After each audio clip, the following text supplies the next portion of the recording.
Ready? Everybody ready? Mm-hmm. Matthew? Leslie? Good evening and welcome to the November 19th meeting of the City Commission of Lawrence. So we'll start with item A of our agenda.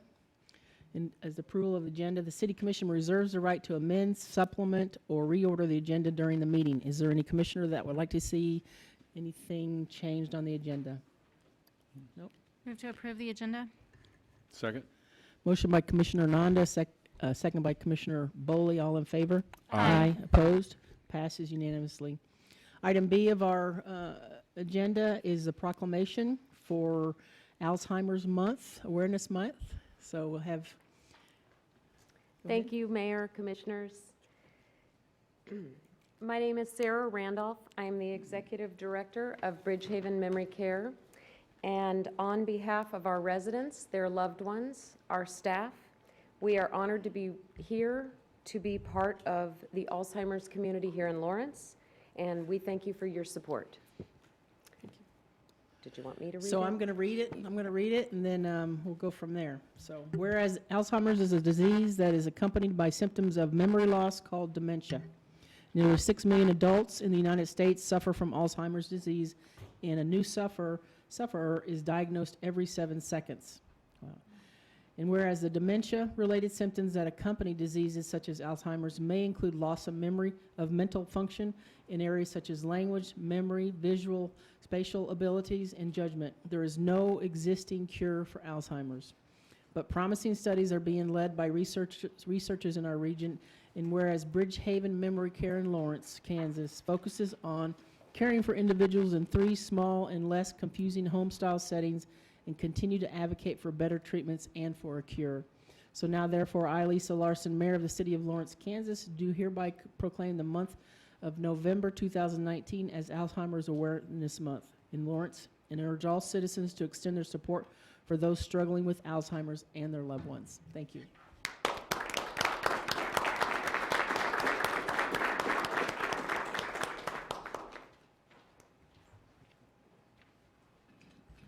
Okay, so we'll move on to the consent agenda. All matters listed below in the consent agenda are considered under one motion and will be enacted by one motion. There will be no separate discussion on those items. If discussion is desired, that item will be removed from the consent agenda and will be considered separately. Members of the public wishing to speak to an item that has been pulled off the consent agenda will be limited to 3 minutes for comments. Is there any items that commissioners want to have removed? C9B and C10C. Anybody else? Is there any member of the public that would like to have something pulled from the consent agenda?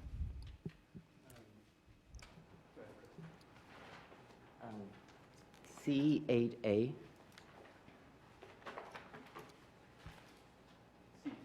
Yeah, got that one. Okay, C10C. Okay, do I have a motion?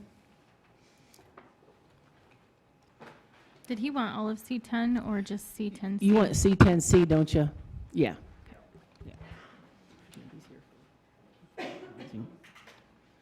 So we have items C9B, C10C, and C8A that have been pulled. So do we have a motion on the rest of it? I move approval of the consent agenda except for items C8A, C9B, and C10C. Second. Motion by Commissioner Boley, second by Commissioner Nanda. All in favor? Aye. Aye. Opposed?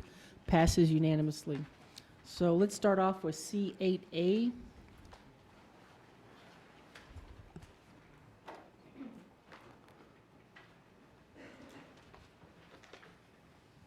Hi, I'm Chris Flowers. I'll try to keep this short. Last week, I raised my concerns about this issue. The city had one of its prosecutors come to the mic and present its side. That got me thinking that night. How come, when it comes to changing the law, we only hear from the prosecution side of things? How come we never hear things from the public defender side? Not just this current ordinance, but past ones also. We heard from the prosecutors when discussing the $1 marijuana fine and when discussing changes to the animal cruelty laws this past year. Wouldn't we have a stronger criminal justice system if whenever discussing the laws we pass, we hear from both the prosecution and the defense's assessment of the law? We have the prosecution come out and give a situation in which they may need a law. Shouldn't we let the defenders give their take on a law and let them give situations in which the law could be abused by prosecutors in a way that's unfair to citizens? So my question to the commission is this: do you think our criminal justice system would be better off that when changing the law, we hear from both sides of the law and not just the side that wants to lock people up? A follow-up question to that question would be, was anyone involved with public defense contacted for their thoughts on this current ordinance? Thank you. Thank you, Chris. Okay, any public comment on this item? Okay. Bring it up here. Any thoughts? Mr. Flowers should know that we do welcome public comment from anyone who wants to come and talk. So if the defenders weren't interested in coming, we publish our agendas and we welcome comment. I did some public defense work, if that helps. Public defender. Any other comment? I suppose I would also note that, I mean, we have an entire legal department for the city who doesn't serve a role of locking people up so much as they serve as legal counsel for the commission. And so I think if we were set to adopt a policy that was egregious in nature, we would probably hear from our own legal counsel in that regard. Good point. I would hope, at least. Good point. Nope, sir. No, we've already done public comment, okay? Yeah, we've already done public comment this time. So want to make a motion? Anybody? I move that we adopt on second and final reading Ordinance 9686, amending language pertaining to aiding and abetting another person in the commission of a crime. Second. Motion by Commissioner Nanda, a second by Commissioner Herbert. All in favor? Aye. Opposed? Passes unanimously. Thank you. So we'll go on to C9B. Consider adopting Resolution 7306, prescribing the form and details of and authorizing and directing the sale and delivery of general obligation temporary notes. I would like to ask staff for a report on the bond sale and any information that's pertinent to our bond rating.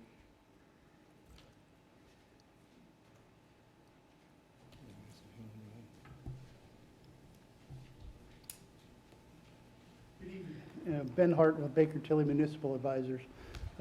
Baker Tilly is a municipal advisor to the city and works very closely with Jeremy and his staff. This morning at 10:30, we sold $9.195 million in temporary notes. Temporary notes are temporary in nature. They come due in 12 months. After that, they're taken out by long-term bonds or paid off with cash. We had 10 different projects, 3 of which make up the bulk of those bulk of that temporary note. Fire medical pavement replacement, a drainage improvement along with some streets. 7 bids were taken, were actually submitted today. Here in the past, we've seen 2 to 1 bid, so that was a really good result for today's bids. The actual rate we calculate is the true interest cost of the rate is 1.29%. So 1.29% was what the city will pay over that 12-month period, which right now is an outstanding rate. You'd have to reach back into, I believe, 2012 to get to something lower than that, and it's way lower because of different reasons. J.P. Morgan was the winner of that bid, so tonight we're here to ratify that bid to send that on. You asked about the rating. Every time we do a temporary note or a long-term bond, we have a rating call with the staff. The staff runs the call itself, and our role is to really get them prepared for that call. And since the city is a frequent issuer, you guys know what you're doing. You know how to run those calls. And that was evident when I came up too, as the city staff, along with the city manager, knew exactly what to say and how to say it, and answer all the questions succinctly. So the outcome of the rating was your overall rating is a AA1, and that's a long-term rating. This short-term temporary note is what's called a MIG-1, and that's the highest rating you can get on a temporary note, so it's MIG-1. And that highest rating obviously is a result, or not a result, it ends up having more bidders because it's quality, a very quality temporary note. Some of the comments that the rating agency had made, positive comments, was the large and growing tax base anchored by KU is a very positive for the credit rating. Strong fund balance and cash balance, two of the biggest things that I see in my job is strong fund balance and cash balance to mitigate any kind of seasonal fluctuations in revenues. In city government, sometimes in county as well, that means sales tax. And if you were around at all in 2008, you realize the sales tax in some cities took a nosedive significantly. So an adequate fund balance or cash balance to be able to ride that through and not add anything to the taxpayer is a very positive thing. Now, some of the challenges the city might have we see this all over the state of Kansas. One of the biggest is capers and net pension liability. There's not a whole lot you can do about that as a governing body. That really is up at the state. The rating agencies know that. Then the second was reliance again on sales tax. Was another one of the credit challenges. But it looks like you guys have, and according to them, you've got that mitigated by your cash balance. Some of the other high points within that letter was a favorable outlook of financial policies. You're willing just to write financial policies and adhere to them. And I know in the past you've had several that you've been able to adopt. That's obviously looked upon as a very favorable to not just the finance department, but the city as a whole, to be able to write those and get those out as policies. So what I'm understanding from you is that we got a good result today, Yep. and that because we're reliant on sales tax revenues, it's important that we keep strong fund balances and That's cash correct. balances. That's very And that correct. there's more to it, but those are some of the key points. Yes, that's Okay. right. Right. Thank you. You're welcome. Okay. Any other questions for Ben? All right, we'll open it for public comment at this time. Any public comment on this item? Okay. Motion? Anything?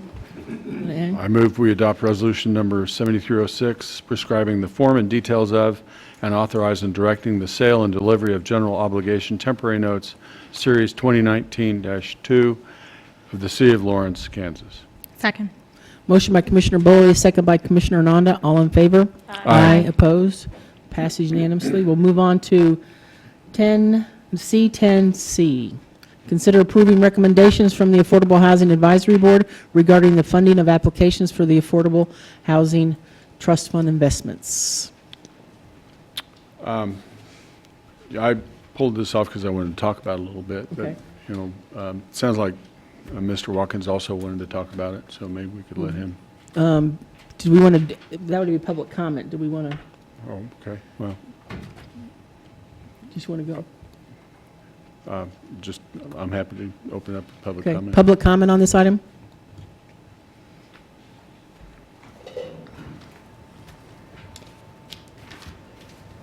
Thank you, Commissioners. Thank you, Mayor.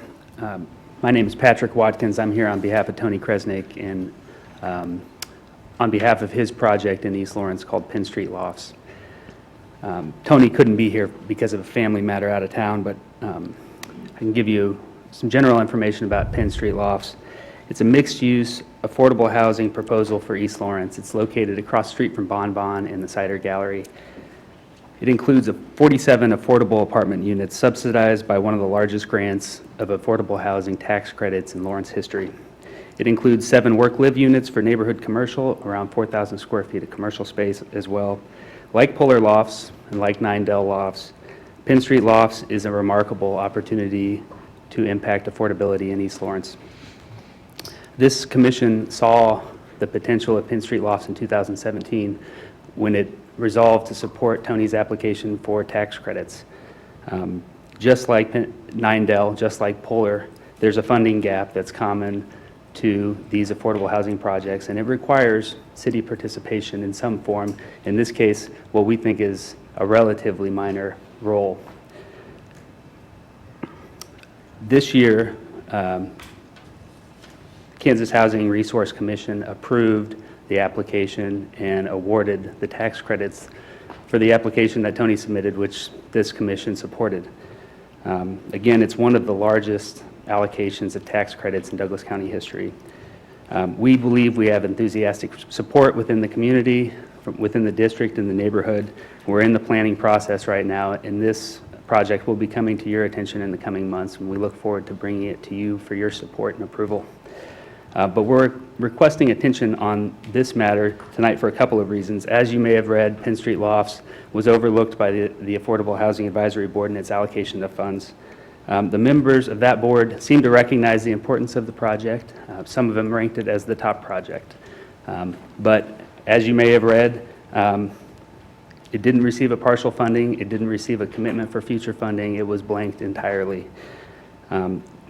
But as you'll note in the staff report, the board and several of the board members were under the impression that we could come back and apply for funding in the future. That's not the case with this project, unfortunately, and it's an assumption that was incorrectly made. I thought it deserved attention in front of your body tonight, and so I'm bringing it to your attention right now. My request of the commission tonight is not to go back and frustrate the AHAB, Affordable Housing Advisory Board's work. We want to be sensitive to what's been done. We would like you to make the same recommendation that we are going to make to AHAB, which is to recommend that they reconsider, that they go back and potentially make. Thank you, Patrick. 3 minutes. Can I? Finish want your to make sentence. just a very Finish your quick- sentence. Yeah, we'd like the commission to recommend to AHAB that they do a special allocation in 2020, in early 2020. We'll have a Thank letter you. of support in the same. Thank you. Thank you. Other public comment on this item? Commissioners, my name is Katie Walsh. I'm representing the East Lawrence Neighborhood Association. I have to say that Patrick has been wonderful about keeping us informed, coming to meetings, showing us drawings. We have not approved this project, and we have decided to see how it goes. Several of us would like to see permanent affordable housing rather than 15 or 30-year, because that's what our community needs. But our board has not taken a formal stand on that. We're still waiting to see. On a personal note, if you would go back through the history with this particular developer, he's done a lot of great historic preservation. We have given him many, many millions. I tried to add it up at home, and it's so much. We've also given him a $1 parking lot and a lot of infrastructure down there. So there comes a point where you just say, let's move the money to other places. So thank you. Thank you. Other public comment on this item?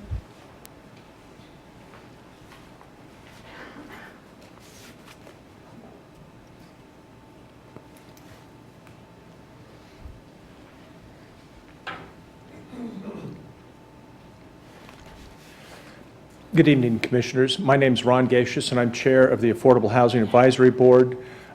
We had several outstanding requests come before us totaling $1.3 million. The two projects that you have before you now are amongst the most highly rated. They had the broadest and deepest support.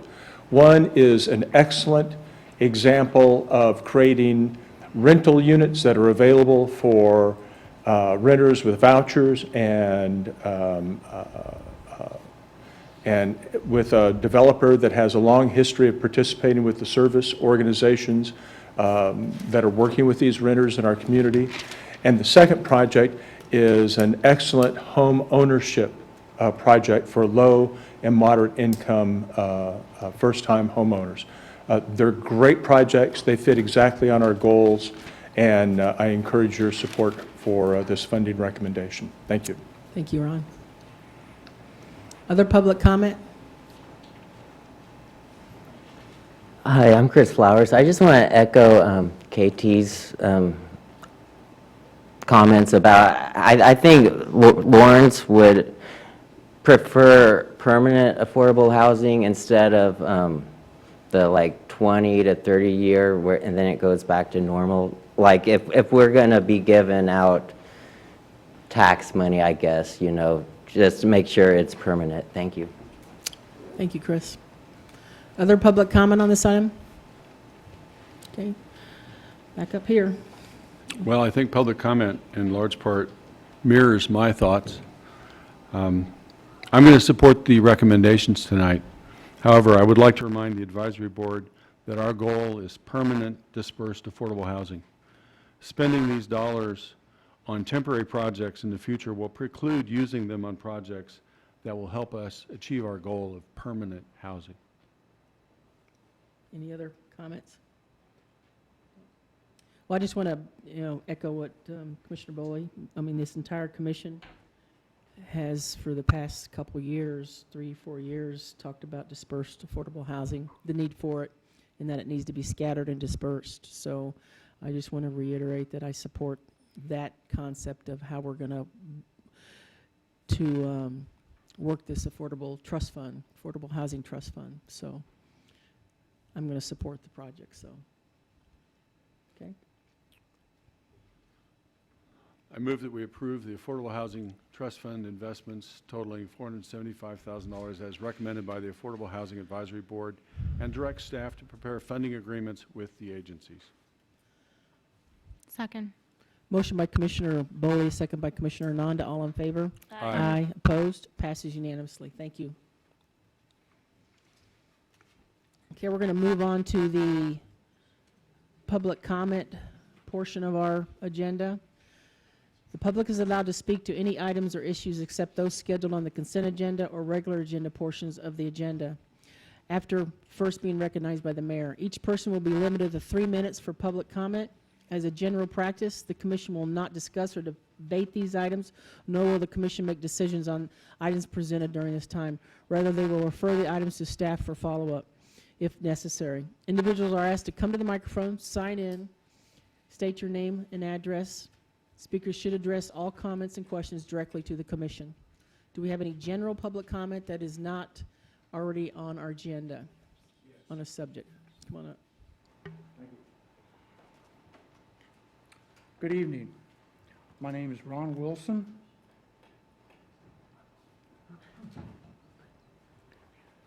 I'm here for the third time to talk about the same subject. This subject is not my death, it is my life. If I was of African American descent and someone said hang him, would that be a hateful item? If a woman or a 12-year-old heard someone say rape them, would that be a threat?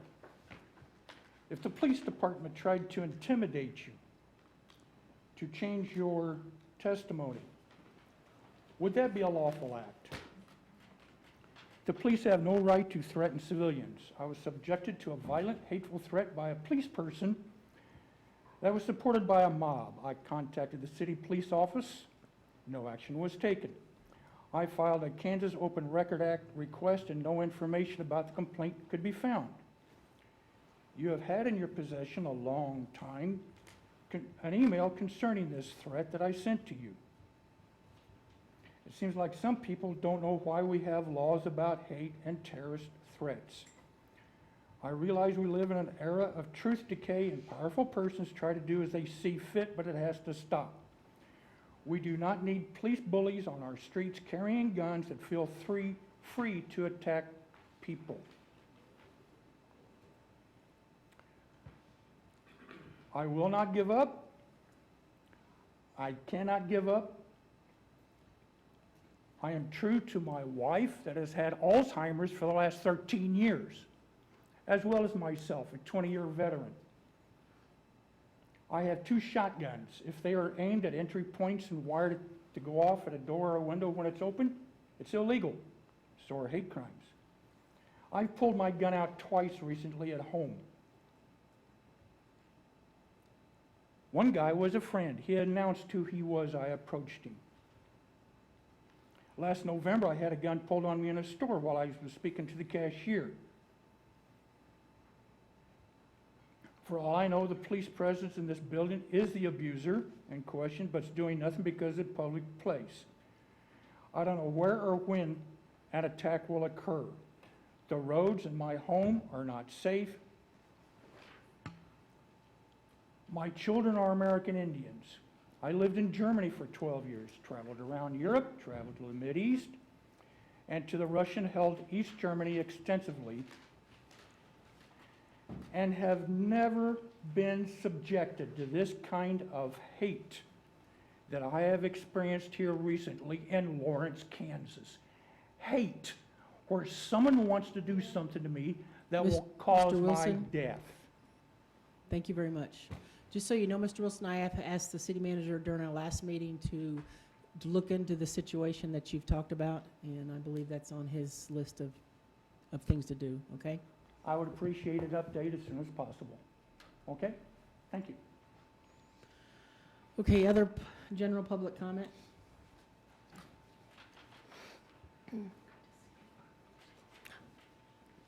Good evening, Mayor, Commissioners. I just wanted to take this.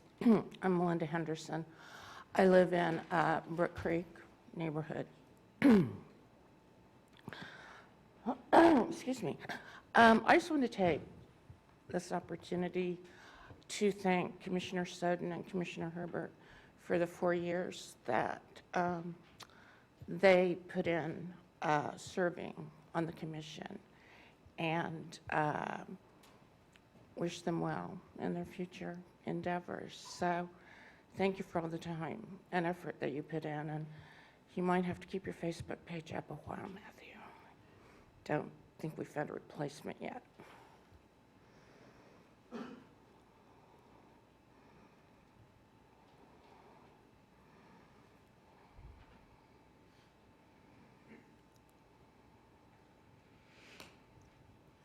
Any other general public comment on items that are not on our agenda? Yeah, I just want to, this is Chris Flowers again. I just want to echo that statement. I kind of was caught unprepared too. I didn't realize this was going to be the last one. I just want to thank all of you for the past 2 years. I really do appreciate the time and effort you put into helping the city. Thank you. Hello again, my name is Katie Welsh. I just have 2 short items. One is that the DARE Center, which is the homeless drop-in center at the northeast corner of 10th and Kentucky, needs hats, gloves, and scarves badly. Dry socks are great too. You can drop them off anytime between 2:30 and 6:30 weekdays. They need them badly. It's lovely today, but it's going to get cold. Thank you. And my second item is, I got the email about how we're going to switch to iPortal, is that right? iCompass. iCompass for commission activity and information. It says, though, that you will have to go back to the city website for the minutes. And just for ease of use, I think it would be great if you didn't have to, move around if the minutes were also on iCompass. And that brings up one more issue about minutes. When we did the changeover to the city website, minutes, all the old minutes went away, which was unfortunate. As someone who loves history, that's a resource we used over and over. And I wonder, are they archived somewhere? The minutes for the city commission meeting? Minutes for Everything. commission, city commission, we just don't have access anymore. Perhaps the city clerk has them? There is a link, and we can try to make it more clear where they are. They're on the website. There's a link when you go to minutes to the current ones. Previous to starting with iCompass, if you click on that, it'll link you back to the old page, not the old page, but to the previous page. They aren't all loaded to iCompass, but we still have them back to 1920 available on the website. And prior Really? to that, Yeah. they're in my Okay. office, so. That's awesome. So And if I- it were more prominent, see, a whole bunch of us didn't know that. That is happy news. So, thank you. Thank you. Other general public comment on items that are not on the agenda? Alex Rodriguez, 2333 Ridge Court. I'm here again on behalf of the homeless community, here to voice some concerns.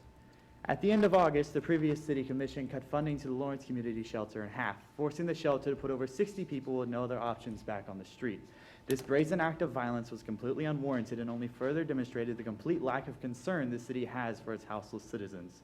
Nevertheless, the shelter began an effort to raise funds of its own and was able to collect enough to open up 25 of the previously cut 90 beds. However, this is not enough. Winter is here and people are already suffering for the city's negligence.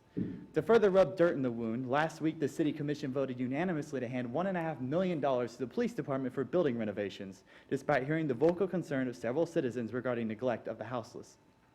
The arrogance and complete lack of compassion of the city government is repulsive, but worse still, these actions will require a price that will be paid in blood by the houseless members of our community. People are dying and will continue to die, and I can tell you that as a fact. And I hope that your part in the suffering continues to weigh on all your consciences until you make the decision to alleviate this pain, because only you have the power to do that. And ultimately, people are dying whether you like it or not, so you have to own up to that and do something about it. Thank you.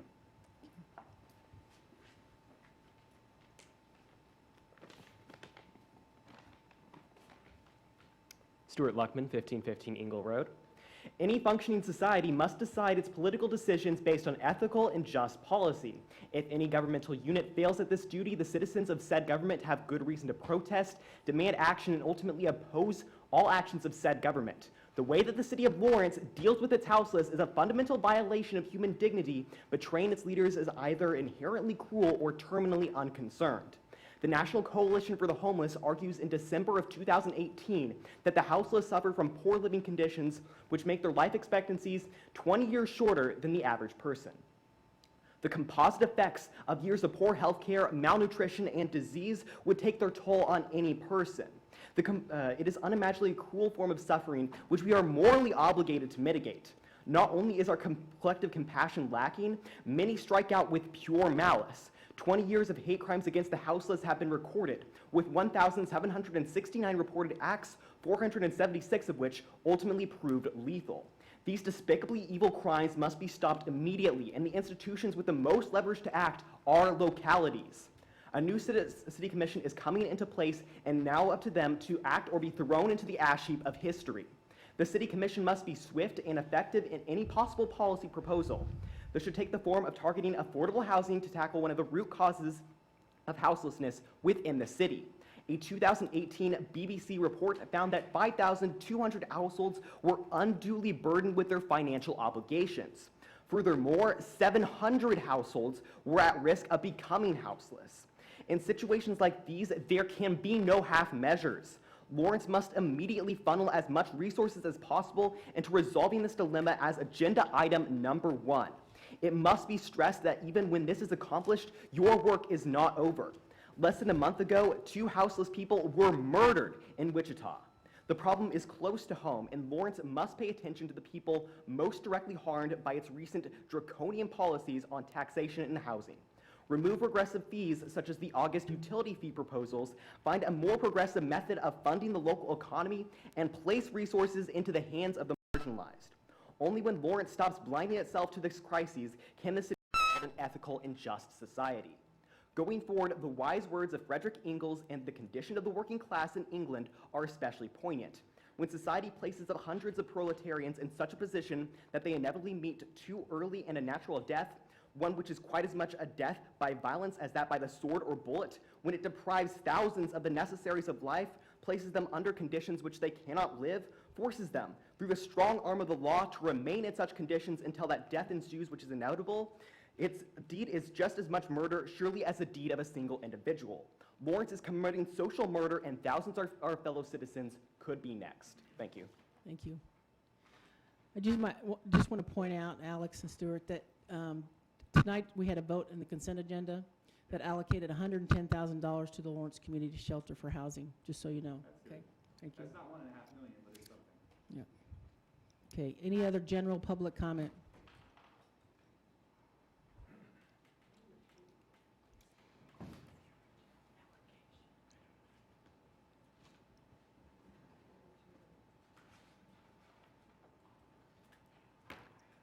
Yes, my name is Kerry Altenburn. I live at 431 Forest Avenue. And I just like to take this opportunity to thank the City Commission and the commissioners for having the City of Lawrence join the Community Remembrance Project Coalition to bring, hopefully, eventually, markers and monuments here to let us remember the lynching that occurred in 1882. We didn't have anybody at the meeting when you when you approved it because we didn't know it was going to happen that soon. So government doesn't usually happen that often or that fast. So I'd like to do that, and thank you tonight. It was an honor. Thank you, Carrie. Madam Mayor, what agenda Excuse- item was that? Were you allocated? I think we need a commission, I think we need a correction on your statement. It was 110,000. I don't think it was for the community shelter, though. I thought it was. No, it was, let's look at C, Lawrence 10. Community Shelter. C, and it was it was $350,000 for Bethel Estates 2, and Oh, that was just on the $125,000 list. Okay, I apologize for for that. 2310 flood. I apologize. But, I would say that statement was incorrect. However, the statement that the city cut our allocation to the community shelter was also incorrect. We actually increased the funding over what we allocated last year. Yeah, I apologize. I misread that, actually. Thank you for pointing that out. Yeah. All right. Any other general public comment? Nope. Okay, we're going to move on to item F on our regular agenda items. Consider approving concept design number 4 for 19th Street, Harper to O'Connell. Got that wrong.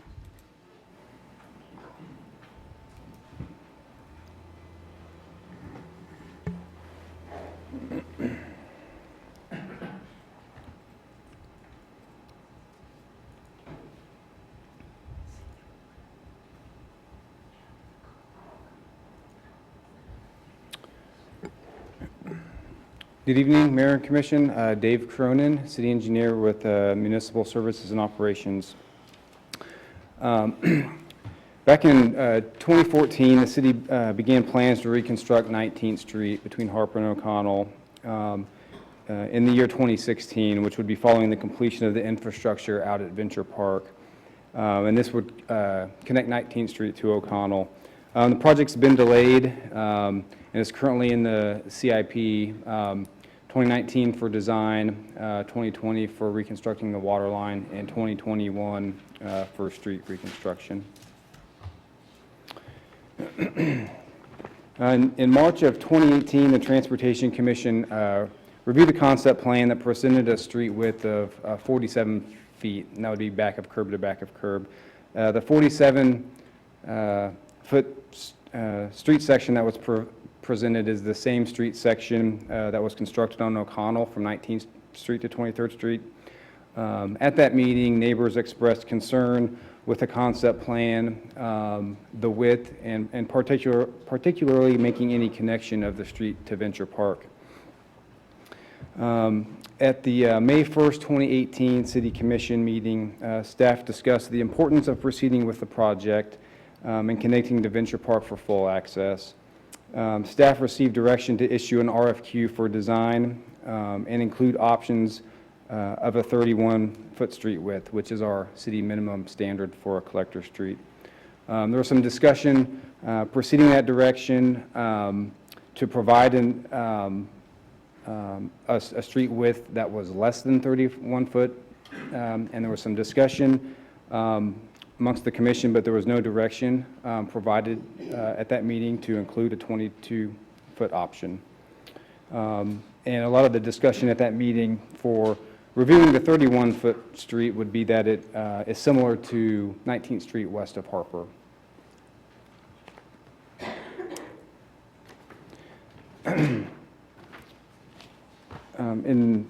At the February 5th, 2019 meeting, city staff presented an engineering contract with BG Consultants to provide up to 5 different design options.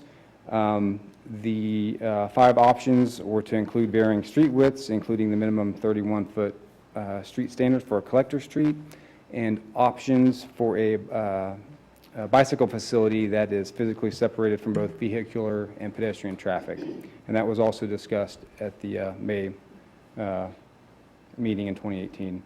And with that, I'd like to just have Jason Hoskinson with BG kind of run through the 5 different design options. David, I got a quick question for you. Sure. So what would it take to get that 22-foot design concept to us? It would take discussing with BG an additional scope of services, depending on what they're looking at, if it's just the street width, probably in the range of around $5,000. And also going through, that would include time to go through the process of having a meeting with the Transportation Commission, if that would be appropriate. If it was looking at other issues, whether or not, we've had questions, I'm kind of jumping ahead in some of the discussion, but if there were questions regarding enclosed storm sewer versus not enclosed storm sewer, because that's been brought up before, it could cost more, because I think that would take some more engineering review to see what would be the appropriate limits of open ditches and so forth. So I think it's there's a little bit of cost to do that, and then some time. Okay. Okay. I'll let Jason kind of present the Okay. options, if that's okay, and then I can kind of discuss maybe that 22-foot Okay, thank you. option. Good evening, Mayor and Commissioners. As Dave said, I'm Jason Hoskinson, engineer with BG Consultants here in town. And let me see if I can... Okay. So I'm going to step through kind of at a high level the concept design work that we've done to date. I'm going to kind of talk a little bit about 3 distinct areas. So the first portion I want to talk about would be the concept options for reconstructing 19th Street. This would be east of Harper. And then I'm going to wrap that up, kind of talk just briefly about some improvements that we can couple on for sidewalk gaps and traffic calming on 19th Street west of Harper. And then I'll come back and tie it all together with a brief discussion on the intersection of 19th and Harper itself. Can you blow that up, please? The So screen? people in the audience can see. You bet. I'm actually going to, well, I'll tell you what, I'm going to jump to the next slides, and they'll be bigger and they'll fill it up. So I'll be real quick on this one. As Dave mentioned, we looked at 5 concepts, and I'm going to show you each of those graphics here in just a minute. Concept 1 was the 47-foot option that was originally presented, kind of the bigger size of the infrastructure project, if you will. Concept 2, we then went down to the city minimum standard, 31-foot street, 2 sidewalks. Doesn't really provide a whole lot for bicycle and pedestrian, or bicycle traffic. So the next 3 concepts after that look at variations of concept 2 to include different components of bicycle facilities, either on street or off street. So let me snap that. No, let me go back. So these next, come on, bear with me here. There we go. Okay, these next 5 slides that I'm going to jump through summarize those concept options in detail. So all these slides are kind of similar in nature. 19th Street, beginning at Harper, reconstructing to the east, to the match line there about Brookwood West entrance. And then we continue on to the east, and you've got Venture Park. You can kind of see the recently constructed concrete streets there in the white. And then at the bottom of the slide, you'll see a cross-section, a typical cross-section of what this roadway would look like. So this is concept plan number 1, 47-foot wide street, provides a 3-lane collector street, opportunities for medians, hardscaping and landscaping. That's what the red would show, which also does provide some traffic calming aspects. All 5 options that we looked at, we did also discuss with transit. This is going to be probably one of their key routes east-west through town. Right now they're on 23rd Street. They would like to move to 19th Street with a transit stop at this location. All 5 options that we considered could also include some traffic calming measures like a raised crosswalk or something of that nature at this location as well. And then we're also going to be in discussion with some neighboring properties on access consolidations and trying to improve traffic operations through this area. So that's concept 1. I'm going to slide on down to concept 2. Again, this is going to a city 31-foot wide standard collector street, current minimum collector design standards in town. You can see we've got a 2-lane street. The orange hatching on the outside represents the 2 sidewalks. As I mentioned earlier, it doesn't provide a whole lot of options for bicycle components. So the next option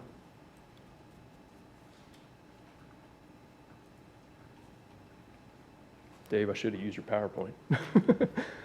Next option is kind of expanding on that. The street widens out to about 36-foot wide street. On-street bike lanes, we've got these all over town. You're probably very familiar with them. The bicyclists are on the street, sort of kind of competing with traffic, but in their own lanes. Pedestrians on the sidewalk outside of the driving area. The next two items try to address the on-street bicycle facilities by providing a facility that's separated from both vehicles and pedestrians. The concept number 4 here, you see a 31-foot wide street in the cross-section.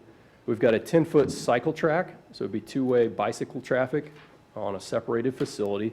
That's what you see in green on the south side of the road there. The south side, presents the best option, fewest conflicts, most safe solution for implementing this solution. It is a little unique in that it's only a half mile. I don't know that there's a whole lot of plans for extending one way or the other beyond this, but we can use this intersection, 19th and Harper, to convert the on-street bicycle facilities through the crosswalks to the cycle track. We can proceed east, and when they get to Venture Park, part of our design efforts, if this option is chosen, we would look at separating them back out and getting them back onto the on-street facilities. So it is a unique segment within the corridor, but certainly a start to something that may be viable in the community. The last option, concept 5, tries to address that issue of crossing all the bicyclists to the south side of the road. And here what we're looking at would be separated bicycle facilities doing some type of an elevated bike lane on the backside of the curb. So instead of bicyclists being intermixed with the traffic inside the curb, this would be on the outside of the curb with a city minimum standard 31-foot street and separated sidewalks on both sides. So those are the 5 concepts that we analyzed. We presented them both at the October and November Transportation Commission meeting. Our recommendation in looking at the pros and cons, which is on the next table here, I'm not going to go through all that information, but we can get into it if you have any questions. Our recommendation in talking with staff and getting feedback from the Transportation Commission was to go with concept number 4, which would be the 31-foot wide street with a cycle track on the south side for separated bicycle facilities. So that kind of wraps up that component of it. Now I want to talk a little bit about some additional improvements that are included in the scope of the project. This next segment here, this would be 19th Street from Haskell, top left, coming all the way east to Harper Street. So this would be the half mile west of Harper. We have included in the concept estimates and design a sidewalk gap closure. That's the orange that you see through here. The blue is just simply rebuilding a driveway to be ADA compliant associated with that. So there's a sidewalk gap over here to Maple Lane to Harper Street. The sidewalk exists. And then the other thing I'd point out here, the yellow arrow there, that is designated as a safe route to school going on to the south there. The other 2 components we would include in the project, or that we're recommending to include in the project, would be speed cushions. These are the red dots or squares, rectangulars, if you will, about midway between Haskell and Maple, and then again halfway between Maple and Harper.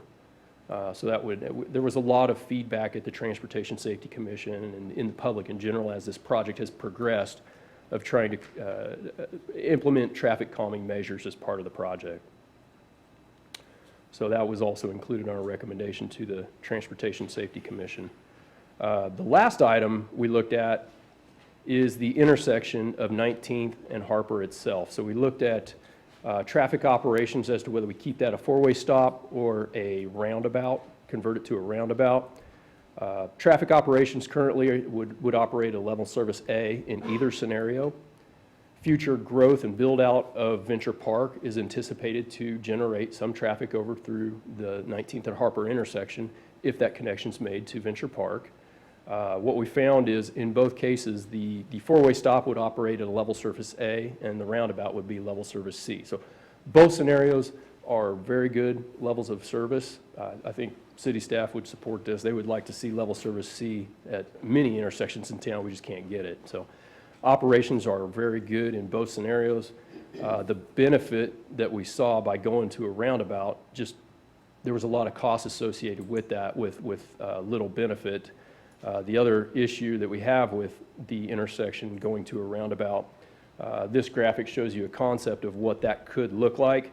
Keep in mind the east leg, we don't know quite what the east leg is going to look like yet, so we left that blank.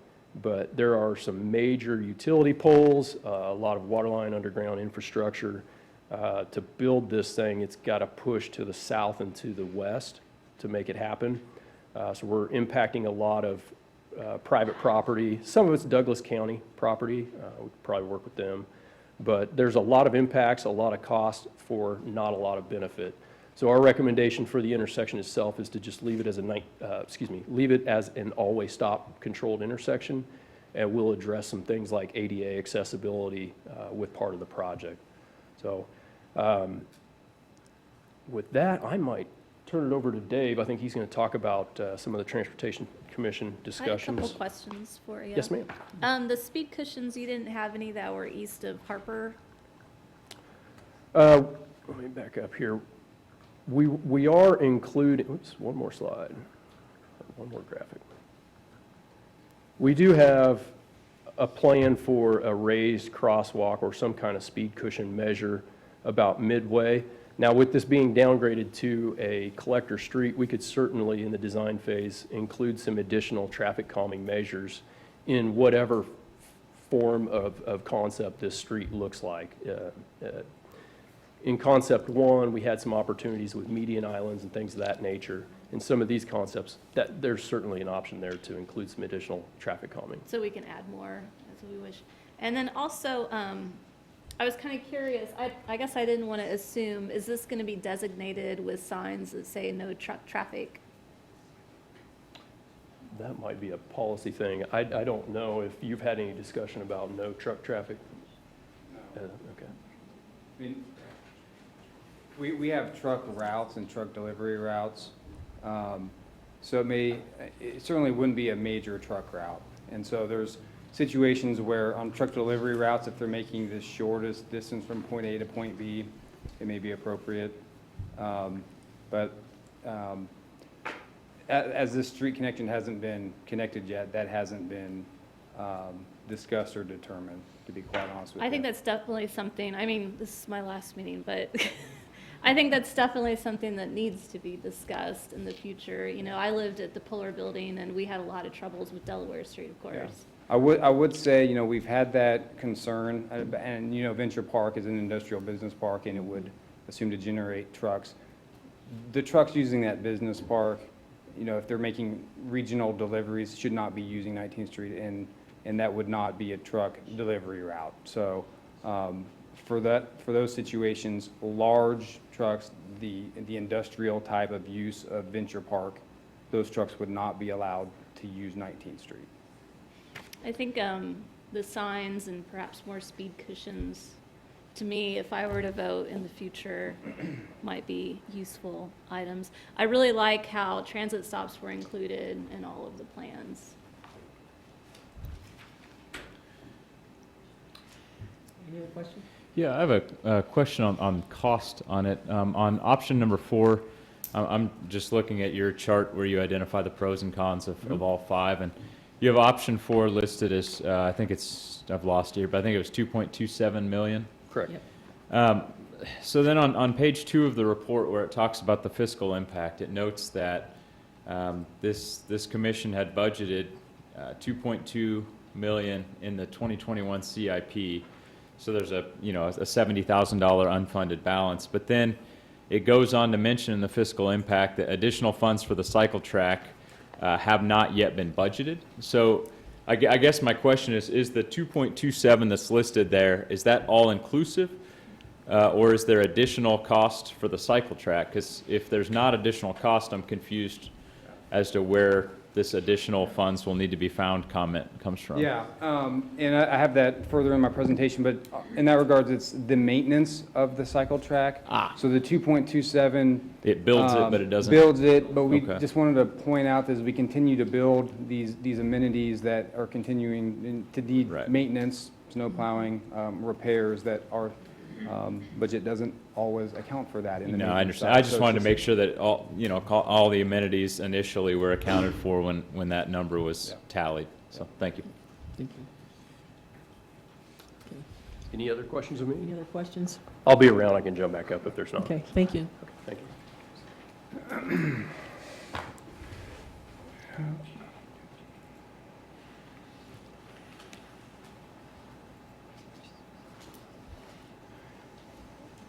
All right. So as Jason mentioned, at the October 7th Transportation Commission, we presented these 5 design options. All these design options were developed to meet the city's minimum criteria for Collector Street, including the street width and storm sewer. At the meeting, we received concerns from the public that a 22-foot wide street should have been included in the options. And the Transportation Commission at the October meeting deferred the item. Staff went back and reviewed the City Commission discussion from the May 1st, 2018 meeting when we discussed the RFQ, and then the approval of the design contract at February 5th to confirm the intent of the design options, that there wasn't an intent in those meetings to construct a 22-foot wide street, which I believe was the case. Subsequently, at the Transportation Commission meeting, a member of the public pointed out that the 22-foot design option was promised, and we've gone back and looking at a meeting that we had on July 17th of 2018. The City Commission was discussing a regular agenda item on, I think, setting the or considering the publication of the 2019 budget, and during the public comment, a member of the public suggested that staff hadn't maintained the street, and therefore the neglect caused the need to reconstruct the street versus repave the street, which then triggered us to meet the city street standards. At that meeting, Chuck Souls spoke to the concern on the maintenance of the street, but in his response, he mentioned that we would consider all design options, working with the neighbors, including a 22-foot street width. And so I think there was some clear miscommunication by staff at that meeting, and I'd say furthermore, no specific direction by the commission or clarification by city staff on the design intent from the discussion at that meeting. Engineering staff and BG consultants have proceeded from the process with authorizing the RFQ with the understanding that we were providing 5 options down to a 31-foot minimum street width. So I just wanted to point that out.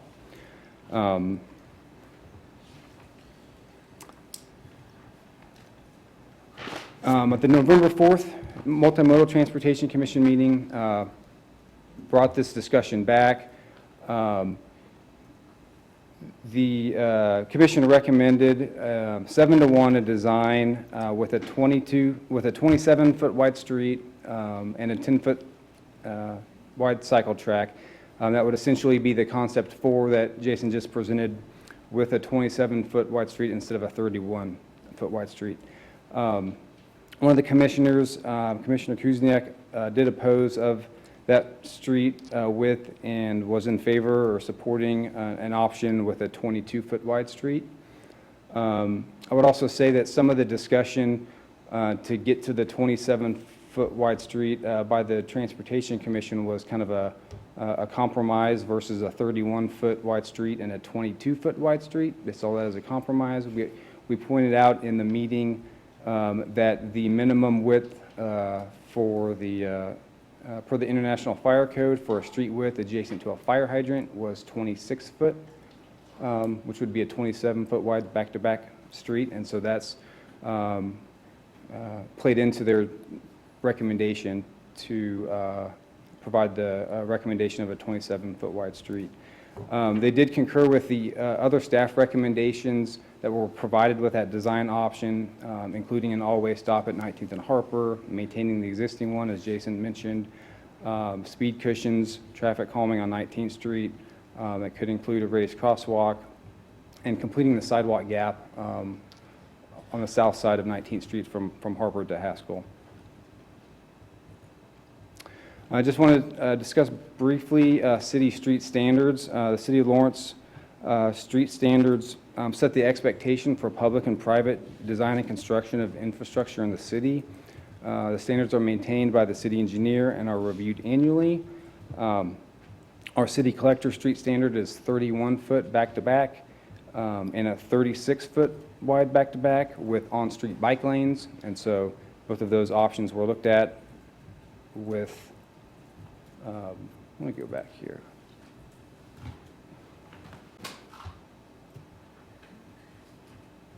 Both of those options were looked at with these 5 design concepts. The 27-foot wide street that the Transportation Commission recommended would equal the city standard for a residential street, just for note. The street classifications, arterial and street, collector street classifications are established by the major thoroughfares map that's included in the city's transportation plan, which is incorporated into the city's comprehensive plan. East 19th Street was reclassified from a minor arterial street to a collector street in 2018 when we were updating our city transportation plan. I would note that 19th Street from Iowa to Haskell is still a minor arterial in classification, but from Haskell to O'Connell was reclassified to the collector. I did provide a quick review of other community street widths because I figured that would be a question. I looked at some neighboring communities, Manhattan, Topeka, Overland Park, Olathe, Lenexa, Columbia, Missouri, Lincoln, Nebraska, and we refer to Davis, California a lot for the progress they've made in bicycling in that community. So I wanted to look at some similar standards, and I looked online and pulled these widths from their standards. Some of these communities, the width varies depending on if they allow parking and or bike lanes. That would be similar to the City of Lawrence, where we have a 31-foot wide collector street and a 36. So I think this is kind of maybe the most direct comparison of collector streets with other communities. To get to the recommendation, the staff recommendation, and the recommendation from BG Consultants is to proceed with concept design number 4. Concept number 4 meets the city's minimum standards. Concept 4 is consistent with 19th Street west of Harper. Excuse me, Dick. Yes. What is the width of 19th Street west of Harper? 31 feet. Okay, thank you. And with the 31-foot west of Harper would provide a uniform street width for 19th Street from O'Connell past Harper to Mass Street. Concept 4 also applies the city's complete streets policy by providing a separated bike facility, sidewalks, and traffic calming. And it's, in my professional opinion, that the collector street designation and width is appropriate for 19th Street to serve all users of the road, provides safe, efficient emergency access for fire and med, police department as they're doing their operations on the street, the ability to serve as for transit stops and to provide transit stops.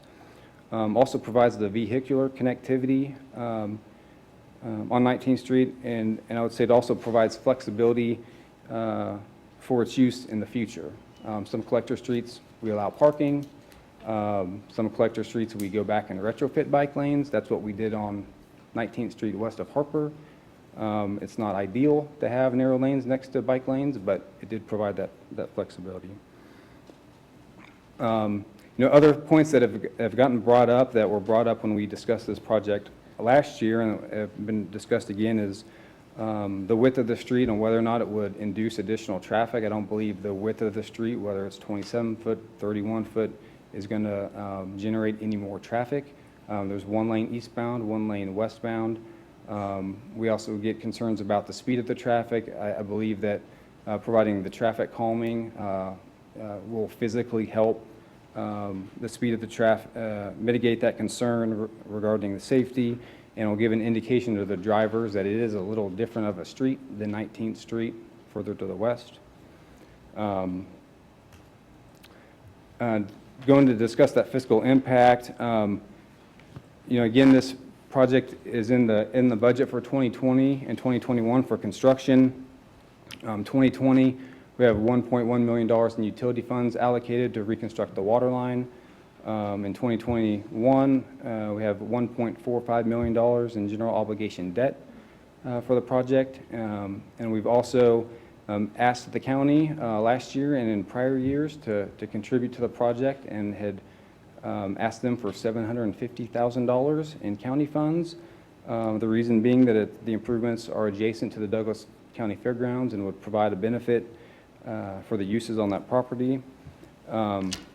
I would note in the last, I believe, 2 budget cycles of Douglas County, they have not included funding for the project in their 5-year CIP. So I would anticipate going forward that we would ask them again in 2021, and if no funding is identified, the city would need to determine if we wanted to reallocate our priorities to reconstruct the street in 2021. So again, the budget for the project, excluding the water line cost for the street, storm sewer, sidewalks, et cetera, is $2.2 million, and excluding that county participation is $1.45. The preliminary cost estimate for Concept 4 is $2.27, which it does exceed the budget by $70,000. I would say it is very conceptual at this point. We did put in a little bit of contingency in there, but want to be conservative.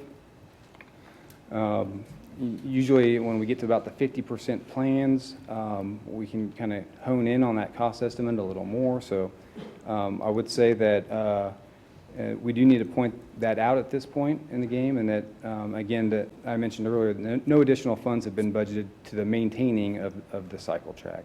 David, I got a question. So has there been money allocated for maintenance of the street? Is this part of this? There has not been. I mean, we're maintaining the street now. We're not, the streets, other than a very short segment in O'Connell, there's a street there that we are maintaining. We maintain the surface, we maintain snow plow operations. So hopefully there's less, when we do the project, there will be less maintenance on repair of the street, repair of the water line. There'll be similar maintenance for snow plowing operations. But that generally is never put in the budget for building a street or reconstructing a street.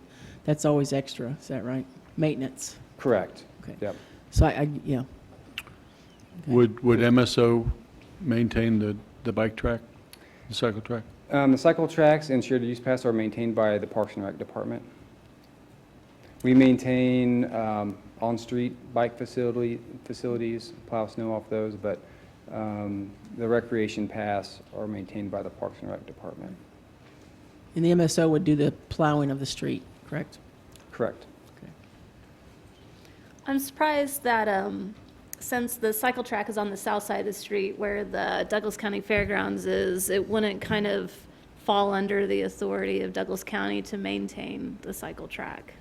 Is that something we can negotiate? You can attempt to do that. Good luck.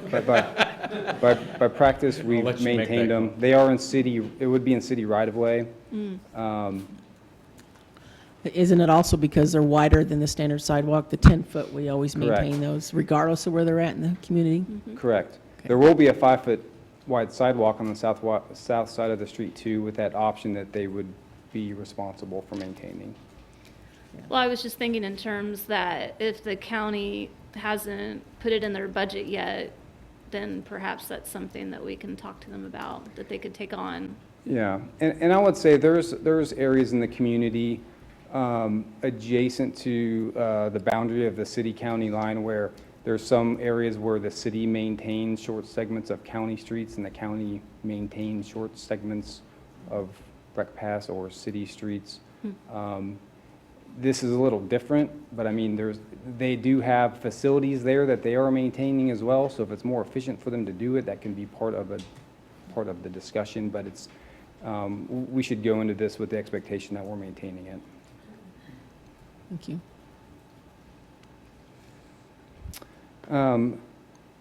That really concludes my presentation. So, the action item or the recommendation would be to approve concept design number 4 for 19th Street, Harper to O'Connell. So we're looking for some direction from the commission on the concept plan to proceed to final design. The final design costs are already included in the scope of services for BG Consultants. And then based off the selection of the concept design, the commission can provide us guidance on street width. And if you feel it's appropriate for us to go back and provide an option that's 22-foot wide street, you can provide us that direction, and we can discuss that with BG. And there's some room in the budget to add a little bit of scope for additional work. I think we were $20,000 or so underneath the budget for design. But I would say, the staff, my recommendation, based off our standards and the way we apply the standards, would be to still follow our 31-foot wide street as a minimum. So we can certainly go through and provide you a visual of what that would look like for a 22-foot wide street. But in addition to our standards, we also have standards with the fire code, and so how you apply that as well, I think needs to be considered. And so there's a lot of factors that go into designing streets and street widths, and if there's any other specific questions, I'm here to answer So them. the fire code minimum was 26 for foot width? Yeah, it'd be a 26-foot clear width. So if you're a 27-foot wide back of curb to back of curb, 6-inch curb on either side, same as a residential street. We got the chief and fire marshal here. If there's any other specific questions, or if I misspoke on that, please chime in. Would either of you be prepared tonight to make a statement about a 22-foot option?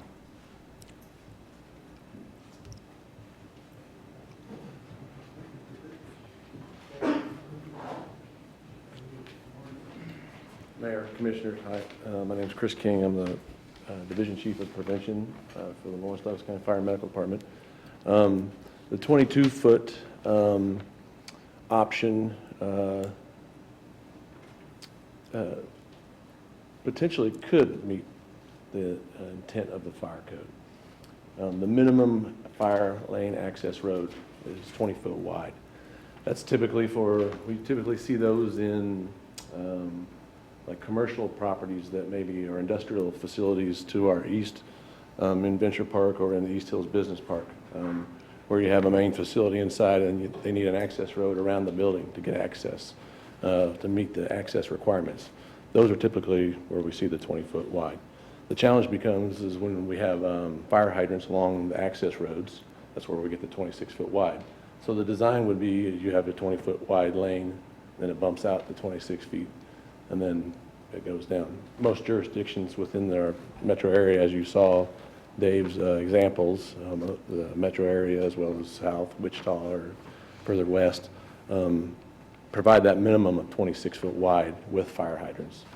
And so I don't know if that was helpful or not. But while I'm here, also prepared a little statement for Dave earlier is that we support the city street designs not only for the city of Lawrence, for arterial, collector, or residential. That critical infrastructure allows us to respond to those emergencies that we get every day. And so part of that, of our overall response time, there's a critical component in there. It's called our travel time. I think we've talked about that with our accreditation model that we use every day as well. So the sooner that we can get there, obviously we're going to have a better outcome for that emergency. I'd be happy to answer any other questions about the widths or. I'm interested in the implications for our rating. I think it's called an ISO rating. Is that Correct. So on that, ISO wouldn't have a direct impact on the street rating. One of the things I want you to think about, Chris could talk all day on the technical side of it, Chief King, I mean, but just talk to you a little bit on a basic sense and think about our fire apparatus. And when you see the size of our fire apparatus, you know they're quite large. They're about 10 feet wide. And so our largest truck, truck 5, would be 10 feet wide at a minimum, but then it has outriggers on it. Those outriggers extend out a minimum on one side of 6 feet. So you can imagine on a street that narrow would really operationally restrict us if we had to get another truck by it. So we looked at the 26 or the 27 feet with the possibility that if we had to operate and get traffic on either side of it, we could still function. If you go to the narrow 22 feet, we got 16 feet, that's just on one side, then suddenly that becomes a blocked street, and there's no way in our response to be able to get around it. And so we like to have as many options as possible to be able to get to an address and respond, especially those secondary trucks. You get the first one in there, but then there may be some that are coming to lay a water supply line coming in. There's secondary units to provide support as well as our medic units. So we have other streets in the community that are that narrow, at 22 foot or 26 foot. So do you have problems getting to Absolutely, those? at times we do, and Chief King can talk about one particular example he's dealt with in the last year or two, but I'll tell you, I live on a collector street, and it's 31 feet wide, and there's at times, especially when cars are parked there, there's only one vehicle is able to get down there. As he talked about, one of the things we come to you guys and talk about all the time is our total response time. And a big part of that is our travel time. If we can get there quickly, we have the greatest opportunity to be successful, whether it be a fire call or a medical call. And anything that hinders us in that travel makes it more difficult for us to be successful. So we're always advocating for as much thoroughfares as we can to be able to get through, realizing that as we get back into the neighborhoods, that area may be narrowing down and limiting our options. But we like to have that access, and as the code states, that 26 feet if we're able to do that. Chief mentioned about the 26 feet. Yeah. That would, obviously, we would like to be that for our minimum with the hydrants as well. And that meets our residential neighborhood streets, our city standard for that. We do have scenarios in the last 10 years, I can think of 3 neighborhoods that approached the prevention division to try to help them identify a solution to their challenge. They were having parking issues and they were concerned that we couldn't get in. Which clearly identified we needed to support no parking signs on one side of the street. So we've been able to do that. A couple of them have been out in the newer parts of town, and some of them have been up in the campus area that have been there for a long time. And so potentially with the 27-foot wide, we would need to identify further review on what kind of no parking signs potentially might need to be provided in and around the commercial areas, as well as access to the residential areas as well. So, Okay. But you did say, though, that the minimum to meet fire code is 20 feet. Is that correct? by definition. Absolute minimum. Yes, absolutely. In and around the hydrants, they would have to be that 26-foot stretch. Right. Okay. So Narrow, wide, Right. narrow. the challenge becomes is a confusion to the drivers. All right. Thank you. Yep. Any other questions? I'd like to clarify, Commissioner Boley, I misspoke on the ISO, in that water supply is a major component of that, and if somehow this impacted the hydrants in the area, that could have an impact on the ISO. Thank you. Okay. All right. So that's all we're going to present for staff. Okay, so let's open it up to public comment at this time.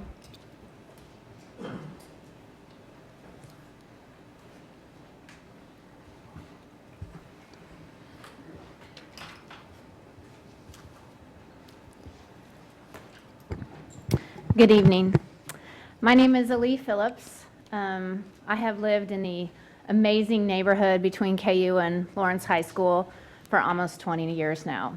I'm also a member of the 19th Street Coalition, which is a group of dedicated citizens who represent 5 of the neighborhoods that touch 19th Street: Brook Creek, Barker, University Place, Centennial, and Schwegler. Over the past 3 years, the group's primary goal has been to express neighborhood concerns about a potential major widening of East 19th from Harper to O'Connell. The coalition has been advocating to meet city needs of improved road surface, better sidewalks, the addition of bicycle lanes, but to do so in a way that minimizes increased traffic flowing into our neighborhoods. My personal involvement with the group has focused on pedestrian safety, especially for children, and the overall livability of our neighborhoods if traffic is significantly increased. I want to remind you that children from 2 elementary schools, Kennedy and Cordley, and students from Lawrence High School, including my own son, walk along and across 19th Street daily. It already seems crowded and dangerous for them. I know you've received a lot of emails over the last couple of days from concerned members of our neighborhoods. Tonight, the coalition will be speaking publicly about the issues that we feel are important considerations for this project. Those include not increasing traffic on 19th, maintaining a narrow street width, having a bike path separated from the sidewalk, and retaining an open storm drainage system. It seems that city staff and the design consultants have been focusing their design recommendations on the marketability of Venture Park, not on the more than 5 years of thoughtful work the city and county have dedicated to create Plan 2040, a community vision that promotes livable and healthy neighborhoods that focus on walkability and pedestrian safety. As you listen to our neighborhood concerns this evening and consider the design options for this project, I encourage you to please don't focus on these Venture Park residence occupants that don't currently exist, but on the many, many families who have made this stretch of 19th Street and the connecting neighborhoods their home. Thank you.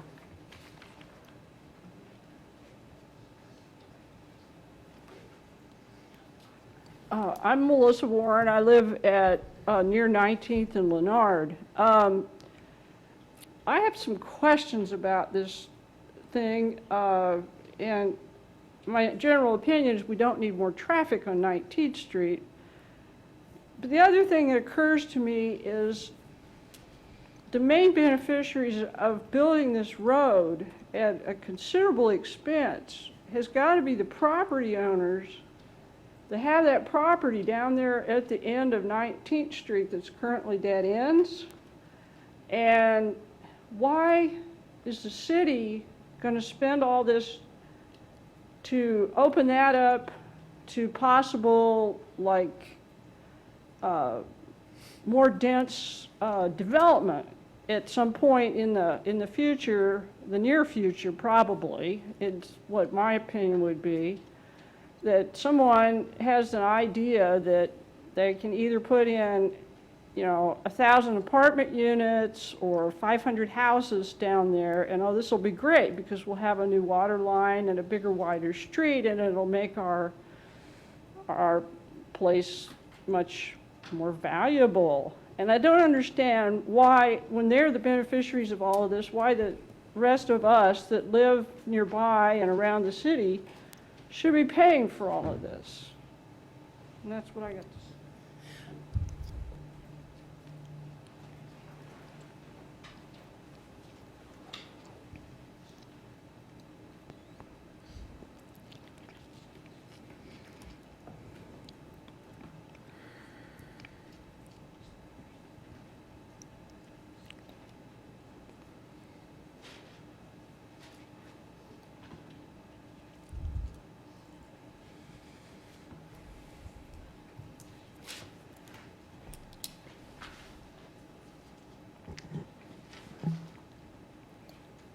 Good evening, Mayor Larson and Commissioners. My name is Michael Allman. I live in Brook Creek neighborhood. These are the basic concepts that the 19th Street Neighborhoods Coalition have been advocating for. Try to figure out how to... we want East 19th Street rebuilt at 22 feet. 22-foot crown and ditch streets are a commonplace standard.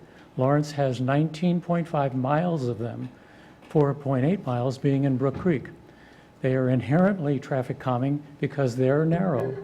These historic streets would be less livable by widening them. We want open ditches, not enclosed storm sewers.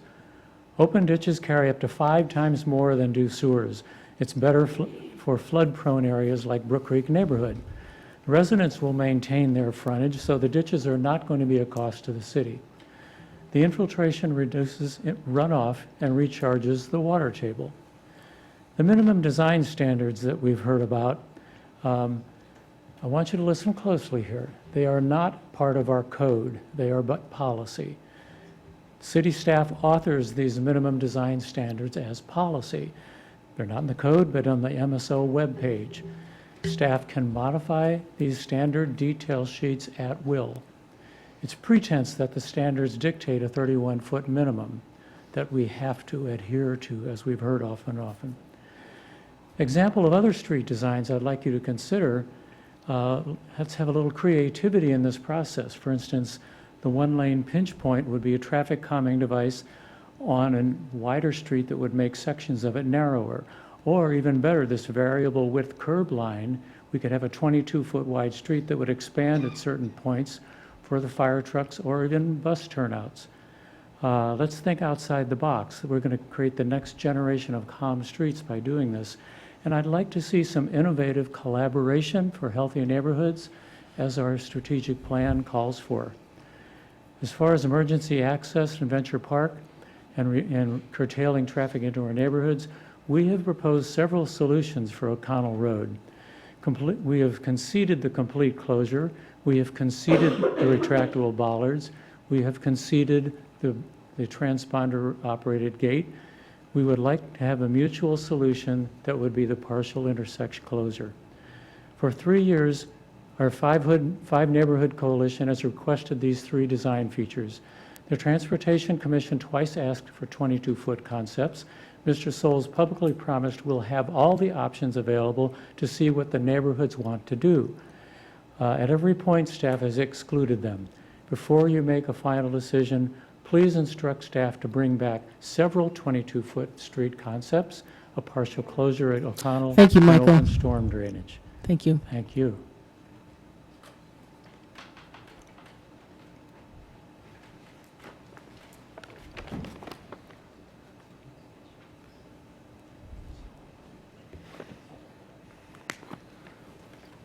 Please do not increase traffic on 19th Street.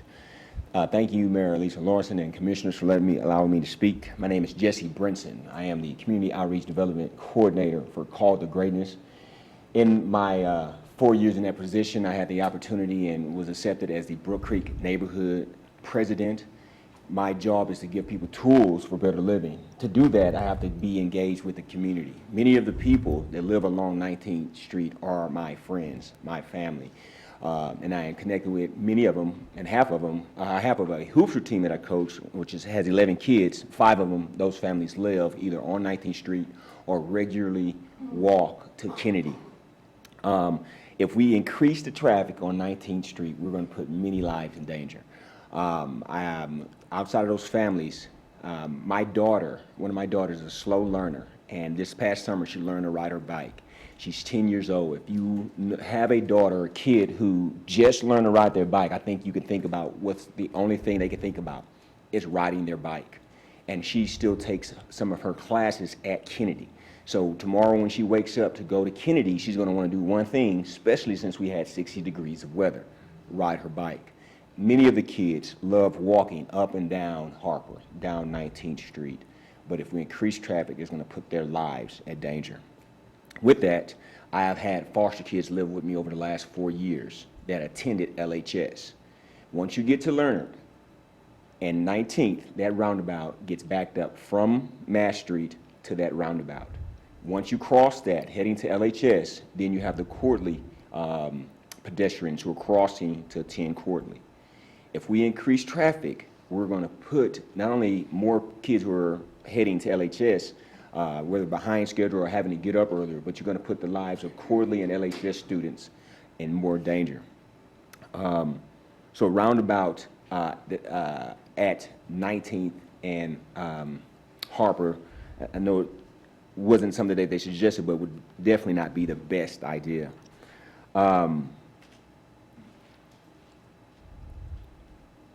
know it's a big thing, especially when we think about what the fire department, medical department has talked about, and it is a conundrum. It is, but I would ask that you consider what they said, but also consider what we're saying, and do not increase in traffic. And with that, putting up a partial closure at Old Corner Road, allowing only eastbound traffic, but not westbound traffic. Thank you guys for your time this evening. Thank you, Jesse.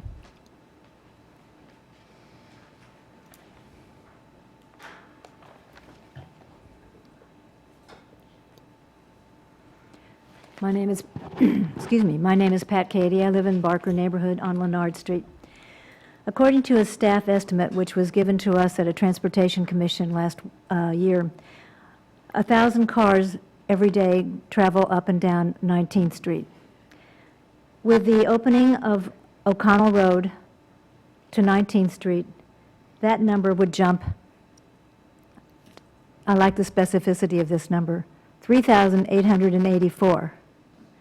That didn't include the number of cars that would go in and out now because of the city building a city facilities unit there on the north end of Venture Park. That's 4 times. That's 4 times the number of cars that go up and down 19th Street right now. That's a big jump. That's almost impossible.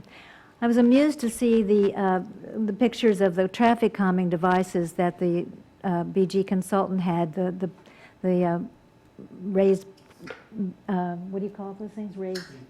Raised speed cushions. In this very room in September, the man who's a consultant to do the East 23rd Street corridor study said he was thinking that one way to make that East 23rd Street corridor better was to narrow it because, and I quote, "narrow streets are calm streets." So a lot's been said. I, too, want you to consider the barrier that would prohibit westbound traffic. And Mr. Cronin has said that there won't be any trucks coming onto Harper or coming onto 19th Street. How does he know? Thank you. Thank you, Pat. Other public comment on this item?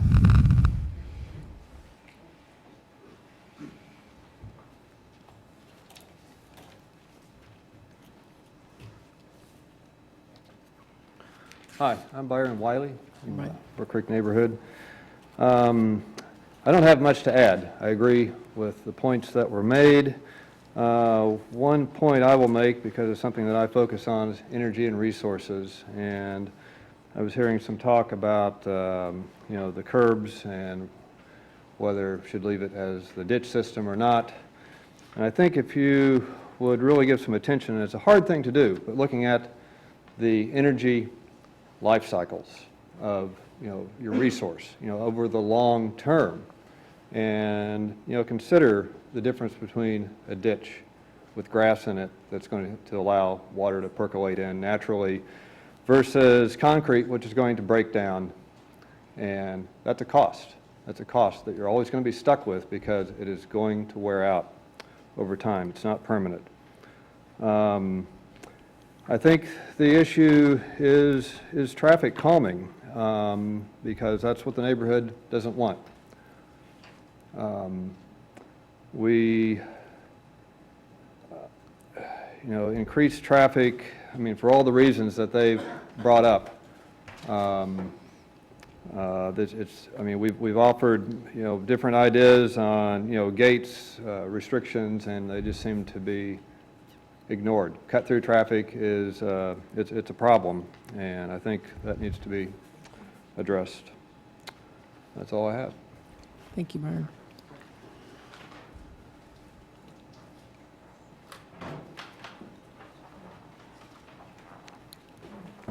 Commissioners. Hi. My name is Keith Muller. I live at 1801 Barker. I'm also the Barker Neighborhood Association president.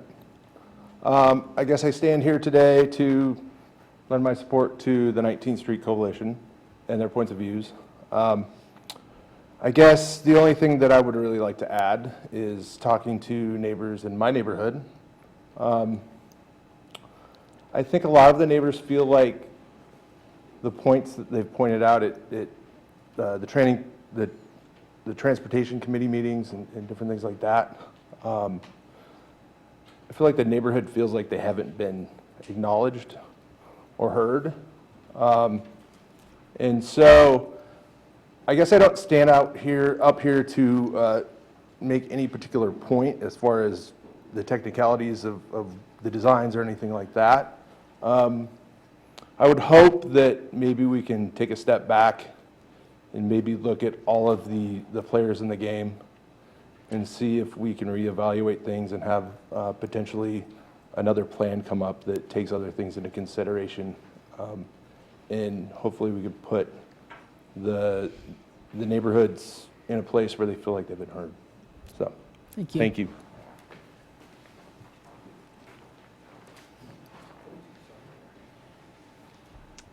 Hi, my name is Carla Hadel-Peak, and I live at Brookwood Mobile Home Park.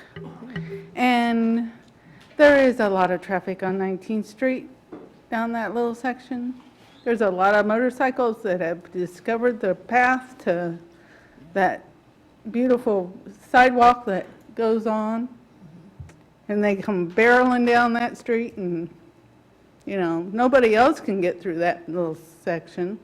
Although a few little cars have tried, you know. I don't mind having the ditches alongside the road. I want a road. When they were building the Humane Society, they kept having water leaks. The water lines have got to be fixed, whether you put them outside the road or not. When they put the patches down, evidently they don't leave it long enough. And that road is horrible. We're driving down the middle of the road just to get through to our house. It's horrible. We'd be better off just dig up a path and put gravel down and have the grader come through. I lived on a gravel road all my life. But we definitely need to get it fixed.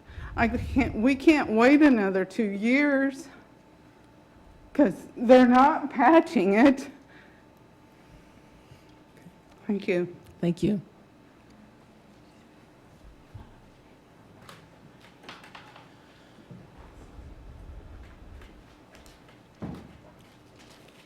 Ran out of room here. Thank you, Council. My name is Lisa Roush. I've lived at 1515 East 19th Street for 15 years. When I bought my house, 19th Street was not a collector road, and I was unaware that it was made a collector road. In that time, the volume of traffic has increased, as has the rate of speed and the disregard for residents, bicycles, and pedestrians. Just for reference, 1515 is about 1 block west of Harper on 15th Street. It's hazardous to enter or leave our driveways, work on the front yard, retrieve mail from our mailboxes, anything that normal neighborhoods should be able to do. 19th Street is residential. There's homes along there and kids along there. I think in the first few years I was there, maybe traffic used to turn south at Haskell and then continue east on 23rd. That's changed in those years. I don't know what made it change, maybe all the construction on 23rd. I feel sorry for my neighbors that have been west on 19th Street that have been dealing with this for years. There's only a couple of times during the day when there isn't constant traffic around there. From 6 a.m., traffic is constant. There's brief lulls, but school drop-off and pickup, work traffic beginning and end of the day for hours, game traffic, fairground events traffic. It's nonstop for residential. Opening 19th Street at O'Connell will increase that volume, although we heard this evening how much that's projected to. It will for sure increase that for those residents east of Harper that currently don't have that westbound traffic coming at them. Speed limit signs on 19th Street. There are currently no speed limit signs turning west on 19th Street from Harper. So traffic is regularly going 40 miles per hour down that street. I'm regularly having traffic trying to run up my tailpipe, both as I'm driving and as I'm trying to turn into my driveway. The always stop at Harper, if there's increased traffic, it will be close to impossible for pedestrians and bikes to cross Harper or 19th Street. Most times drivers are tunnel vision, they're wanting to get where they're wanting to go, and they don't yield to pedestrians. And I've had some close calls walking the dogs to go to the fairground. So there's been definite issues there already. I would have questions too. The separated bike facilities and sidewalks on the south side, is the intent to eventually impose that on 19th Street west of Harper? I know the sidewalks are, but the bicycles, that impacts my property. And I'm already have been in the position of waking up one morning to there being digging on my property without any communication. So just concerns with that as well, just to make sure, hopefully the city is communicating that to the residents on 19th Street, what sort of projects are coming up. And encourage traffic to use 23rd Street rather than the residential street of 19th. Thank you. Other public comment? Is the agenda accessible, the staff report? Porter? Yeah, can you pull that up? Thanks. Excuse me. While Porter's doing that, I just wanted to let you all know that I emailed you my correspondence, and it had some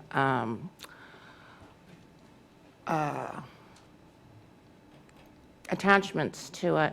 But if you all can get to page 25, yeah.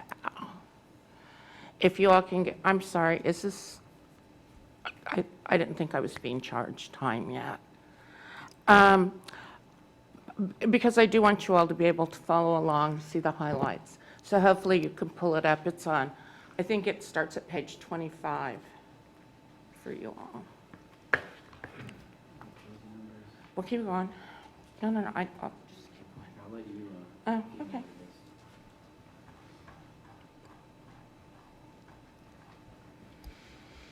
Right after the end.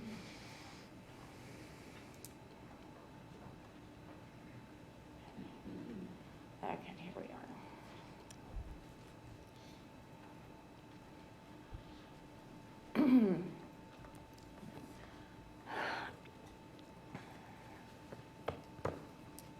Thank you.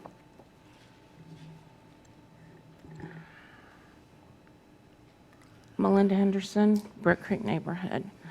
Member of the 19th Street Coalition. So yesterday I emailed you all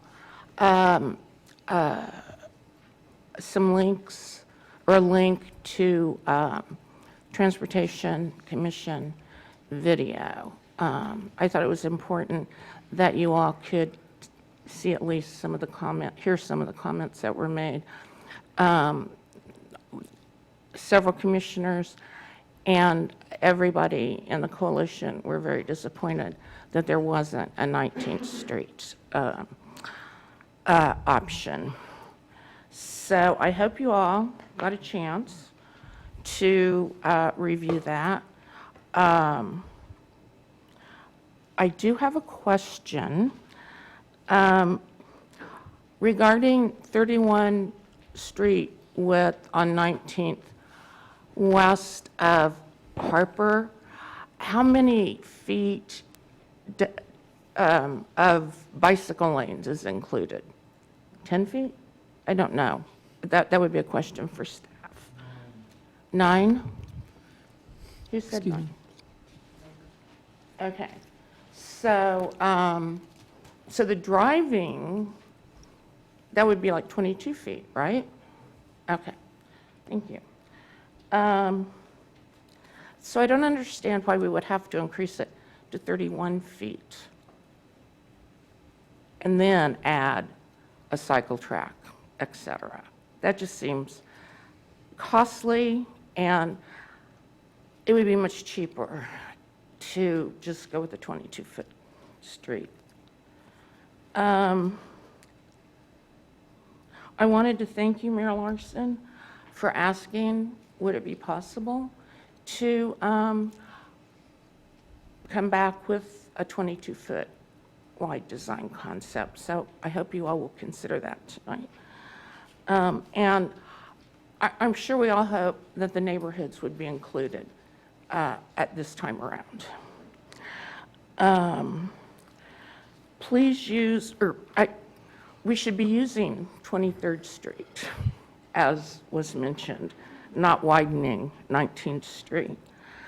However, I do have one concern because of the lack of transparency over the years, that it might open up MSO facility. So I've looked at the RFP that's included in my handout. It does say this is the RFP for farmland, addendum 3, okay. Thank you, Melinda. So I hope by giving you all of this, you have all of my concerns. Thank you. Yes. Other public comment?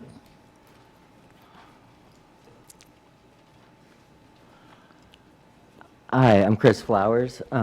There are legit concerns about increased traffic on 19th Street due to all this. What I haven't heard mentioned is what effects on traffic on 19th is the new bike boulevard being built on 21st going to have. We are building the bike boulevard on 21st to divert traffic onto 19th Street. So if we're going to be talking about traffic congestion in the future on 19th Street, shouldn't we also be talking about the effects that the bike boulevard's going to have on the traffic on 19th Street? Because, I mean, it is going to increase the traffic. And what you do at over at O'Connell and Harper, it's going to have an effect over on Iowa and 19th Street because people are going down there. And when you got people who have used 21st now using 19th Street, that's going to, there's a big potential for a mess. And coming here, like on game days, when I drove past like Missouri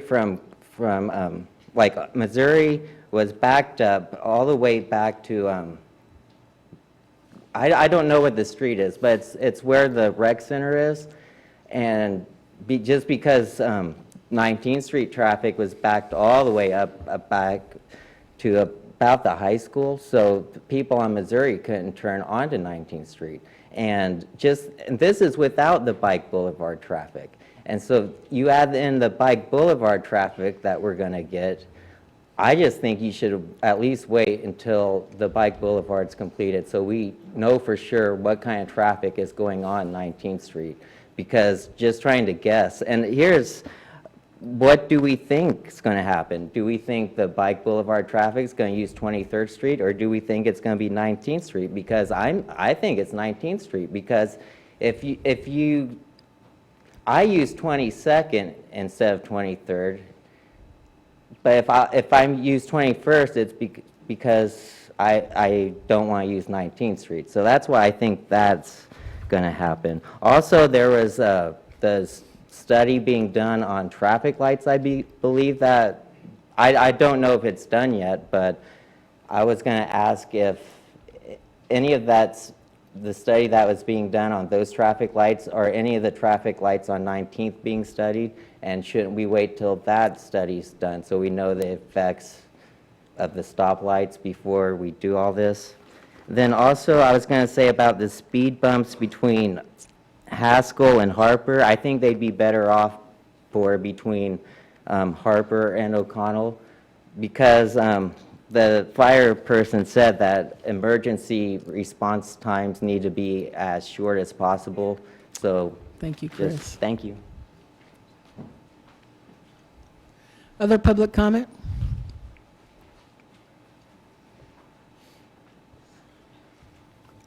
Hello, I'm Bonnie Uffman. I live in the Barker neighborhood, which is a part of the 19th Street Coalition. I support most of the statements you've heard from my neighbors, many of whom have been actively involved with the 19th Street Coalition. It seems to me that little of what you've heard tonight is new. This is all things we've been saying all the way along. We are concerned about the quality of life in our neighborhoods. We're concerned about the possibility of infrastructure being changed in such a way as to invite more and speedier traffic into our residential neighborhoods. So the content of this discussion tonight isn't really new. We've kind of covered this all before. What I want to focus in on is the process. We have been repeatedly asked to provide our stakeholder input. Repeatedly, we have done so. My observation is that our input has been repeatedly ignored by city staff. We say, for example, that we would like to see a 22-foot option, and staff assures us that they will provide this. City Commission asked staff to provide more options, including 22 feet, and staff agrees to do so. And again, they don't do it. Several months ago, staff presented options which did not include, when staff presented options which did not include 22 feet, the Transportation Commission asked staff very, very specifically to return with a 22-foot option. And again, staff promised to do so. All of this is on record. You can go back and look at the videos. It's all there, all of which has transpired. To my astonishment, once again, staff did not return with a 22-foot option, but came back with reasons saying why they didn't like that idea, why they didn't think it was feasible.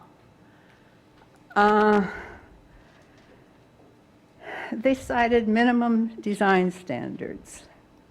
This has been mentioned tonight. It's my understanding that these standards are formulated by staff. They're not part of any legal code. They are not written in stone. They said that emergency vehicles have to have wider streets, and yet it seems apparent that these emergency vehicles are getting through miles of 22 feet streets all over town, including the current 19th Street. It's working now, and yet somehow it has to be expanded.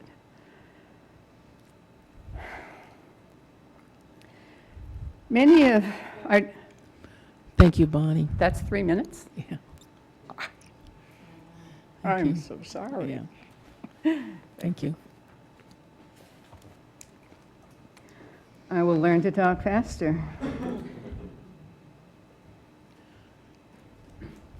I would like to add one thing that I hope that you will once again direct staff to provide a 22-foot option. Thank you. Thank you. Other public comment on this item?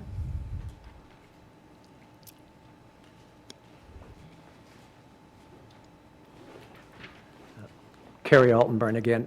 I've lived at my home on 431 Forest Avenue for 33 years in the Barker neighborhood. And over that time, I've seen traffic increase along all of the streets, 19th Street especially.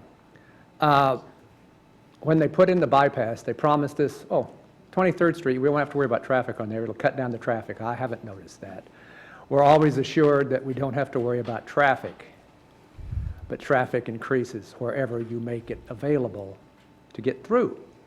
By opening up 19th Street to Venture Park, there's nothing, it has to have more traffic unless you put on a one-way control. I think that's the minimum of what we're talking about here. Because if you don't, you're going to just increase the traffic coming down 19th Street, straight through the Barker neighborhood. It seems like every time a neighborhood brings up a critical issue, it's frequently poo-pooed by the staff. It's like, oh, don't worry about it. It's not something you need to worry about. Trust us, we're the professionals. But we don't see that all the time. It seems as though you need to do what we've decided, please don't argue. And I'm not a member of the coalition, but I support what they're asking. And it seems like they feel like they've been ignored, and that's not a good thing. Representative government, that's not what should happen. Serious thought should be exactly what are we doing to the neighborhoods by making streets more accessible to vehicles? To me, the basic about this is we wouldn't even be talking about this. Nobody would be concerned about that stretch of road unless we wanted to put a back door into Venture Park, because that's what we're doing. Unfortunately, traffic is two ways out of that door unless you make sure that it isn't two ways. Putting up a gate that's operated by the system on emergency vehicles was one way. Making a narrower so that in one-way traffic only one-way traffic can go through there. But opening it up wide open and widening the street, for that matter, is going to be, well, a green light for people to turn off, go through Venture Park, and then down 19th Street to avoid the traffic on 23rd Street. I can guarantee you that will happen if this is allowed. Thank you. Thank you, Kerry. Other public comment? Okay, we'll bring it back up to here. I'd like to start this one off, if that's okay. So, for the past couple of years, you know, there's been several discussions in the neighborhoods about this project, as well as staff coming to the neighborhood meetings and discussing the ideas and listening to the neighborhood. And I have had the fortune to be able to attend a lot of those meetings, and where staff was there, and sometimes they weren't there, just depending on what the situation was. So I heard this promise over and over again also, that staff would provide the options that the neighbors, or at least a concept design for that option that the neighborhood was asking for. And so it does concern me that these promises were made, but yet we're not seeing any of that here. And I appreciate that, Dave, that you pointed out that you went back to the commission meeting videos and looked at that to see what we discussed. But I do want to point out that we said we didn't discuss the 22-foot option as being one that we wanted to look at necessarily. But if you look at your concepts 1 through 5, number 1 is the 47-foot wide 3-lane street. Now, it was my recollection that that option was not one that this commission favored. In fact, that's why we sent it back to have a different width, considered less width. And so, but yet that was included as a concept. So I don't know why that 22-foot concept plan could not have been included as part of this. And so I am going to, and also I did listen to all the transportation meetings. I watched those videos, and 3 of those transportation commissioners did express interest and wanted to see that 22-foot option, but that wasn't presented like they thought it was going to be. So I'm going to ask that this commission defer this item, send it back to have that design brought forward to look at and allow the Transportation Commission as well as this commission to consider that, along with all the other options that have been coming up.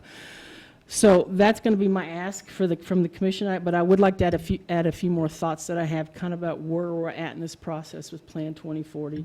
So as you all know, we recently passed Plan 2040, which emphasizes an environmental stewardship in our neighborhoods. In fact, there's a chapter for each one of those in our newly adopted 2040 plan. The salient points in that document include that neighborhoods have different characteristics throughout a community, that it is important to maintain and strengthen these characteristics in the appearance of our neighborhoods, that we design for walkability and prioritize the pedestrian experience.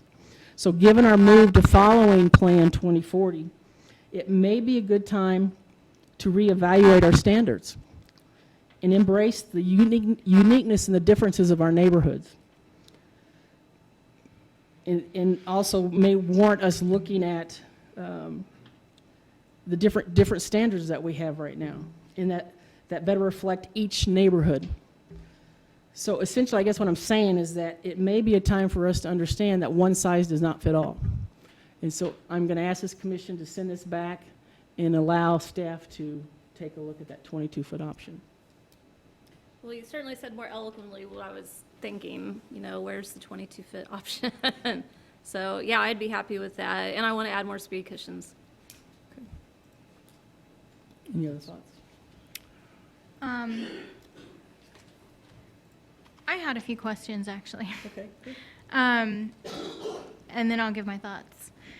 Can you talk about why the recommendation is curbs versus ditches and why we build our roads in that way and don't use open ditches generally and specifically within this project?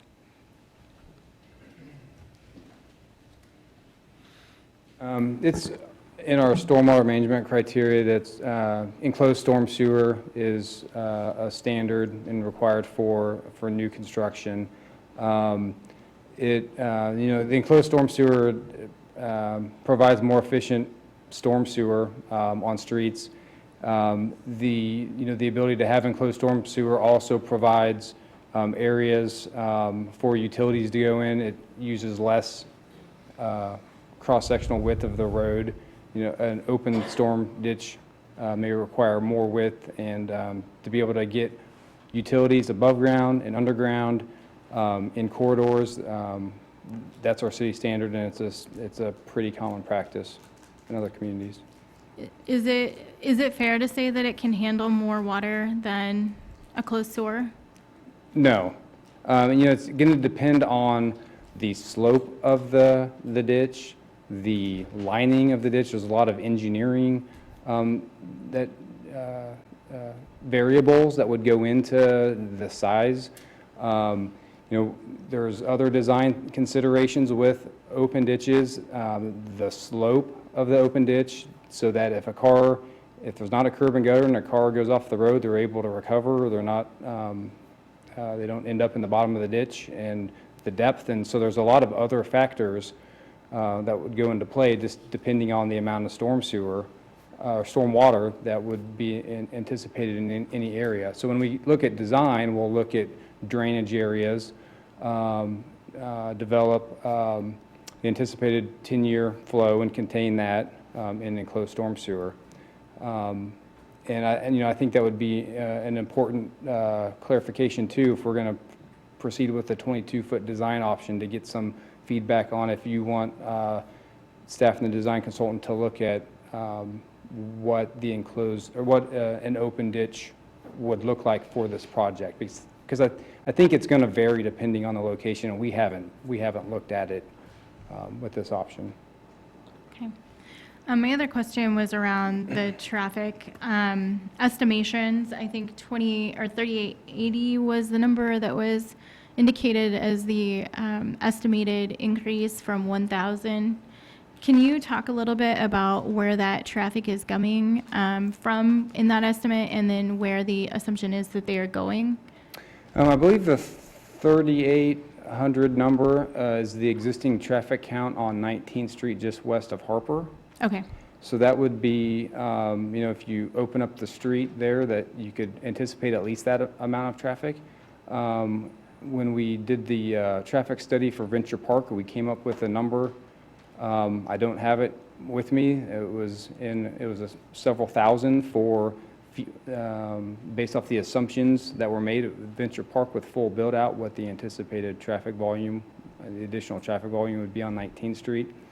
I would also, I guess, going back to the discussion we had a year ago, in coordination with revising our transportation plan, we do a traffic model that looks at different zones of the cities and areas and projects future traffic based off of the use and projected increases in traffic volume. And when we did that, we ran a scenario with or without a connection at Venture Park at O'Connell.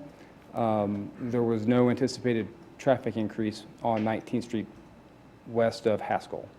I think there was moderate increase between Harper and Haskell, and obviously there would be an increase between Harper and O'Connell. Right now you can access 19th Street from Harper, Haskell, and points further to the west. So as you continue on further to the west, it's not likely to have a significant impact. Okay, thank you. Any other questions? I am a little concerned about, Thank that you, apparently Debbie. there's vehicles that are still cutting through to Venture Park. Sounds like we need to tighten up that connection a little more. I mean, that's definitely a dangerous scenario. So as I was thinking about this, I lived at 19th and Miller for more than a decade. So I feel like I have some experience in this area. I also rode my bike to my job downtown for a year. And I also worked at KU with folks who traveled from Olathe, Overland Park, and other communities. And so I think it's important to consider it, both the positive and negative impacts of opening up any street. On that road, there is a four-way stop, there is a roundabout, there are stoplights, there are kids going to school, and to get to KU, depending on where you're parking, you're going through a neighborhood or hitting Naismith. Versus on 23rd Street, stoplights, higher speeds, no schools, you avoid most campus.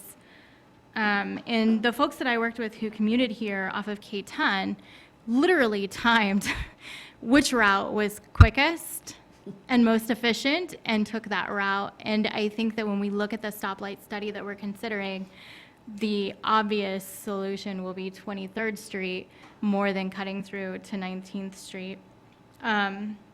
So I think that we have to be realistic about that of course there's going to be more traffic as our community continues to grow and people live in neighborhoods, and certainly, you know, I was part of that traffic, but so was the fairgrounds and game days, and in my current location in Pinckney, the 4th of July. Those kind of things are part of life in a city. So there will be definitely a temporary increase in traffic until folks realize that that's not necessarily going to be the most expedient route. And I think we have to be realistic about that.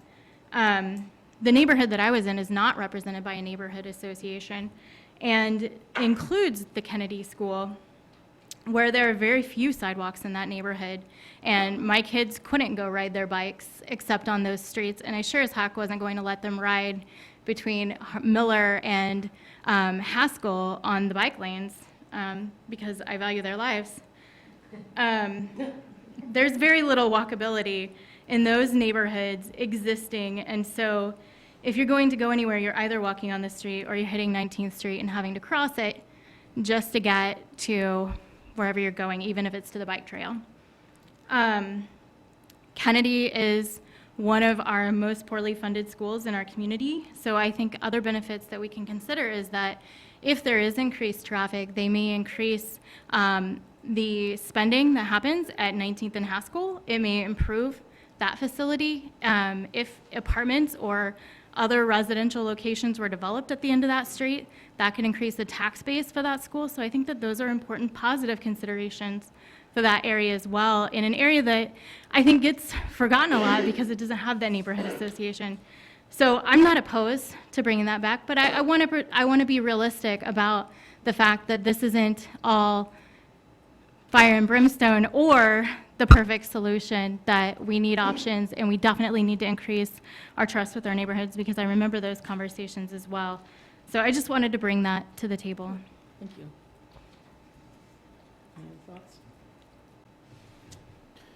Well, I'm happy to follow your direction. I mean, I think one consideration that we need to take very seriously when this comes back, obviously I won't be here when it comes back, so I'll just leave this parting thought with you, is that I do think you need to take very seriously the recommendation given to you by Fire and Medical. Absolutely. I mean, yes, there exist roads in our community now that are very narrow. That is not a defense for why we should produce more roads in our community that are very narrow. When the Fire and Medical Department tells you this is not a safe way to get two trucks into a situation, you should probably listen. So I'm happy to defer. I'm happy to see what a 22-foot design looks like. I'll sit out there and listen to you talk. No, I won't. I won't be here. Who am I kidding? But take their recommendation seriously. Yeah. I believe there's not anybody on here that doesn't. I appreciate your leadership on this, Mayor, and I also appreciate your comments, Matthew. I also would like to highlight the concerns of, I believe it was Carla Hagel-Peak, who said, you know, she uses that road and we need to fix it. It needs to be done. So I think we can go ahead and consider this further, but I really want us to figure it out. And we need to get this job done. Thank you. So do we need to vote on that, Sherry? So what's the motion? Well, either way, just to defer Defer. and then direction to what. Why don't you kick the motion off since you're the one? So I make a motion to defer this item back to staff so that they can have a concept design drawn up of a 22-foot wide street. And I would like for them to also look at the ditches versus the curbing. Does that work, Sherry? Is that? Okay. Okay. Okay, I have a motion by, Mayor Larson. Happens sometimes. And a second by Commissioner Herbert. All in favor? Aye. Opposed? Passes unanimously. We're going to take about a 10-minute break.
Okay, folks, we're back, and we're on to item number 2, considering, oops, I'm sorry. Consider the following items related to the advanced metering infrastructure project. So I'm not going to read all those, okay? Okay. Good evening, Mayor and Commissioners. Mike Lawless, Deputy Director for Municipal Services and Operations Department. So on the first item for the advanced metering infrastructure, we've got 4 items for consideration tonight, and I'm going to do just a little brief on each one of those, and I'll try to move this along. Are we doing one motion or 4 motions? We'll want to consider them separately.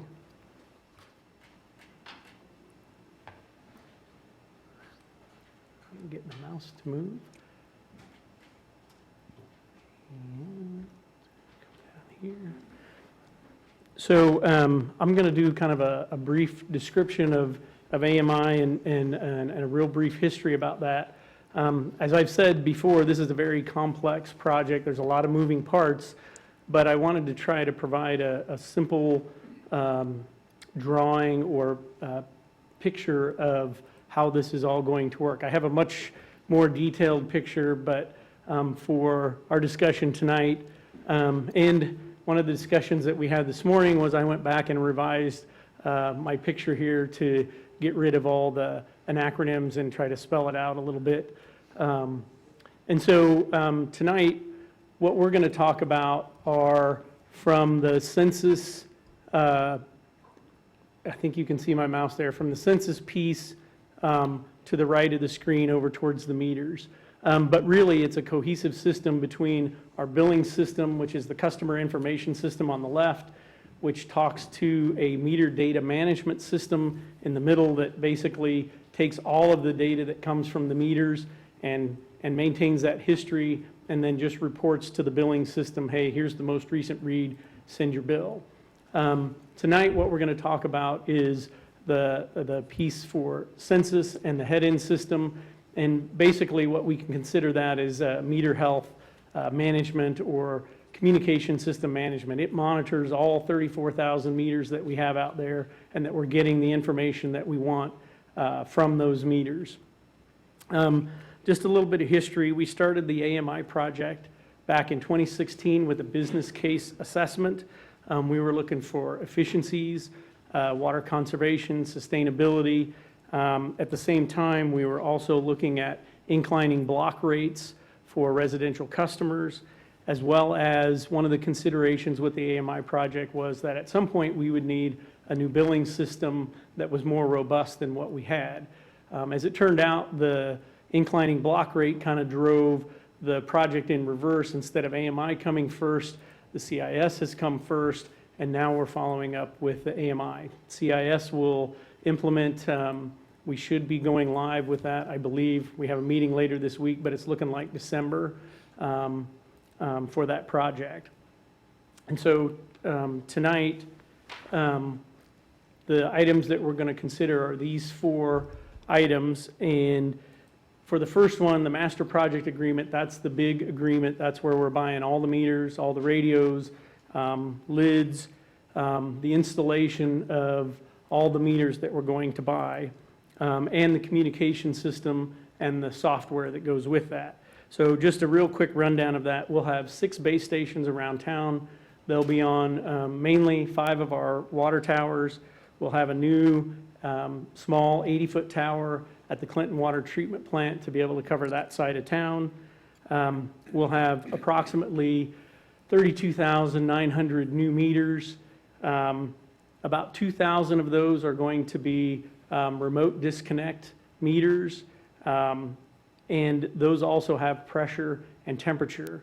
And so those are some things that we'll be looking at, and I'll talk a little bit about with the UtiliWorks contract below. But what that gives us the ability to do is instead of rolling a truck to turn off or turn on a meter, we have the ability to do that from a desk. And one of the things that we'll be looking at with the utility billing folks is where do we have those repeat monthly truck rolls to go shut off a meter, and try to deploy those in a in a fashion where we can minimize our truck rolls. At the same time, we want to deploy those meters out into the system so that we can get information about pressure and temperature in the system and work that data that we're going to get from that into our operation. So if we see water breaks, or how do we identify that with pressure loss? Do we have those meters in a pattern out in the system that will help us detect those ahead of time instead of getting a call from someone, or the plant calls and says, hey, your tower's, this tower's falling, we need to get people out looking for a break. So the project itself to deploy all of the meters here is about a 3-year project. We have about 3 months for planning. We have a proof of concept alpha where we'll have about 15 meters, 1 base station, and basically we prove that the system works. We get trained on how the software works, how to look for communication between the meters.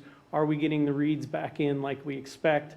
Where do we want to deploy it? Basically, does the system work like what they've told us it's going to? That process will take about 8 months. Once we do that, we'll go into a beta proof of concept. At that point, we'll expand it to all 6 base stations and about 1,500 meters max around town. And again, that's making sure that we're getting the reads. Are we communicating with the billing system so that we get that information? And then once we finish that, we would go to full deployment for the remaining 32,000 plus meters. And that will happen over about an 18-month period. And that's really that main first master project agreement. And so I think if you let, I'll just go through all of those, and then if you have questions at the end, I can answer those. And that master project agreement is $8,575,477.19 as we've envisioned it today. That's not going to be the final cost because there's things out there in the system that we're going to find that we'll go, oh, I didn't know that. And so we'll have that built into the budget that I'll show a little bit later. The second item is a billing agreement with Core and Main. And what that is with the software that we're buying, there are annual maintenance fees. And so the billing, the first agreement is for the purchase and installation of all the meters and software. The billing agreement lasts beyond that. And so on an annual basis, we'll get billed for software maintenance and upgrades that we get from that. And so right now, that's about a $51,000 per year cost with a 3% increase as we go forward. What we've said and what we've agreed to is that we will not pay that first software maintenance until we've finished the beta proof of concept. So one of the things that they wanted from us is as soon as they set up the system, they want us to start paying for it. And we said, no, we're not going to do that. We need to know that it works and that we're able to use it and get information out of it before we start paying for that. So we've got them to agree that they won't bill us for that until we have the beta proof of concept approved by staff. The third item is the software as a service. Give you a window of how long we have to test it? Well, we've kind of, and that was kind of my timeline there. We have about 3 months for planning. Okay. Then the alpha is about 8 months. Beta's another 6 months. So it's about 18 months. Wow. Before, and that's just to make sure. I mean, there's a lot of moving parts, and I know I had kind of a very simple drawing. Yeah. But if you look at the actual drawing of how that works, there are lines going every which way between systems, and it's a very complex system. And so we want to make sure we do it right, because in the end, the main purpose is to get a bill out and to get a bill out right. Mm-hmm. There are ancillary benefits that I'll talk about in a minute, but I mean, the first and foremost is we want to get out of, we need to send a bill and it needs to be right. And so we're going to spend the time up front to make sure we do that and that we get it right. The third item is the software as a service and the Spectrum lease agreement, and that's with Census USA. And what that is they actually host the software on their site, and then they have an FCC license, and they'll allow us to use that license to communicate with all of our meters. And so basically, the cost of that, there isn't any direct cost to Census. It just says, hey, they're going to set it up for us.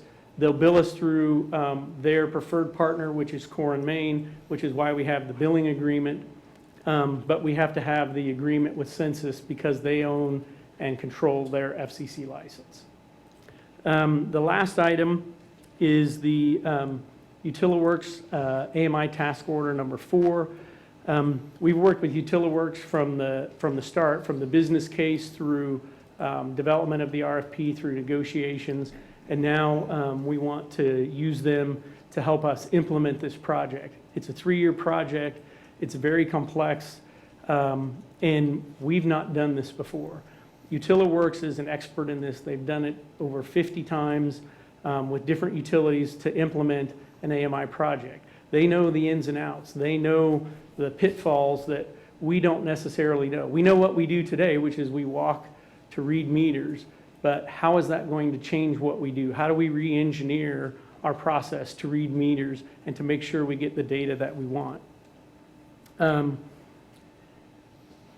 They will help us set up that proof of concept to make sure that we test the system and that it does work the way we expect it to.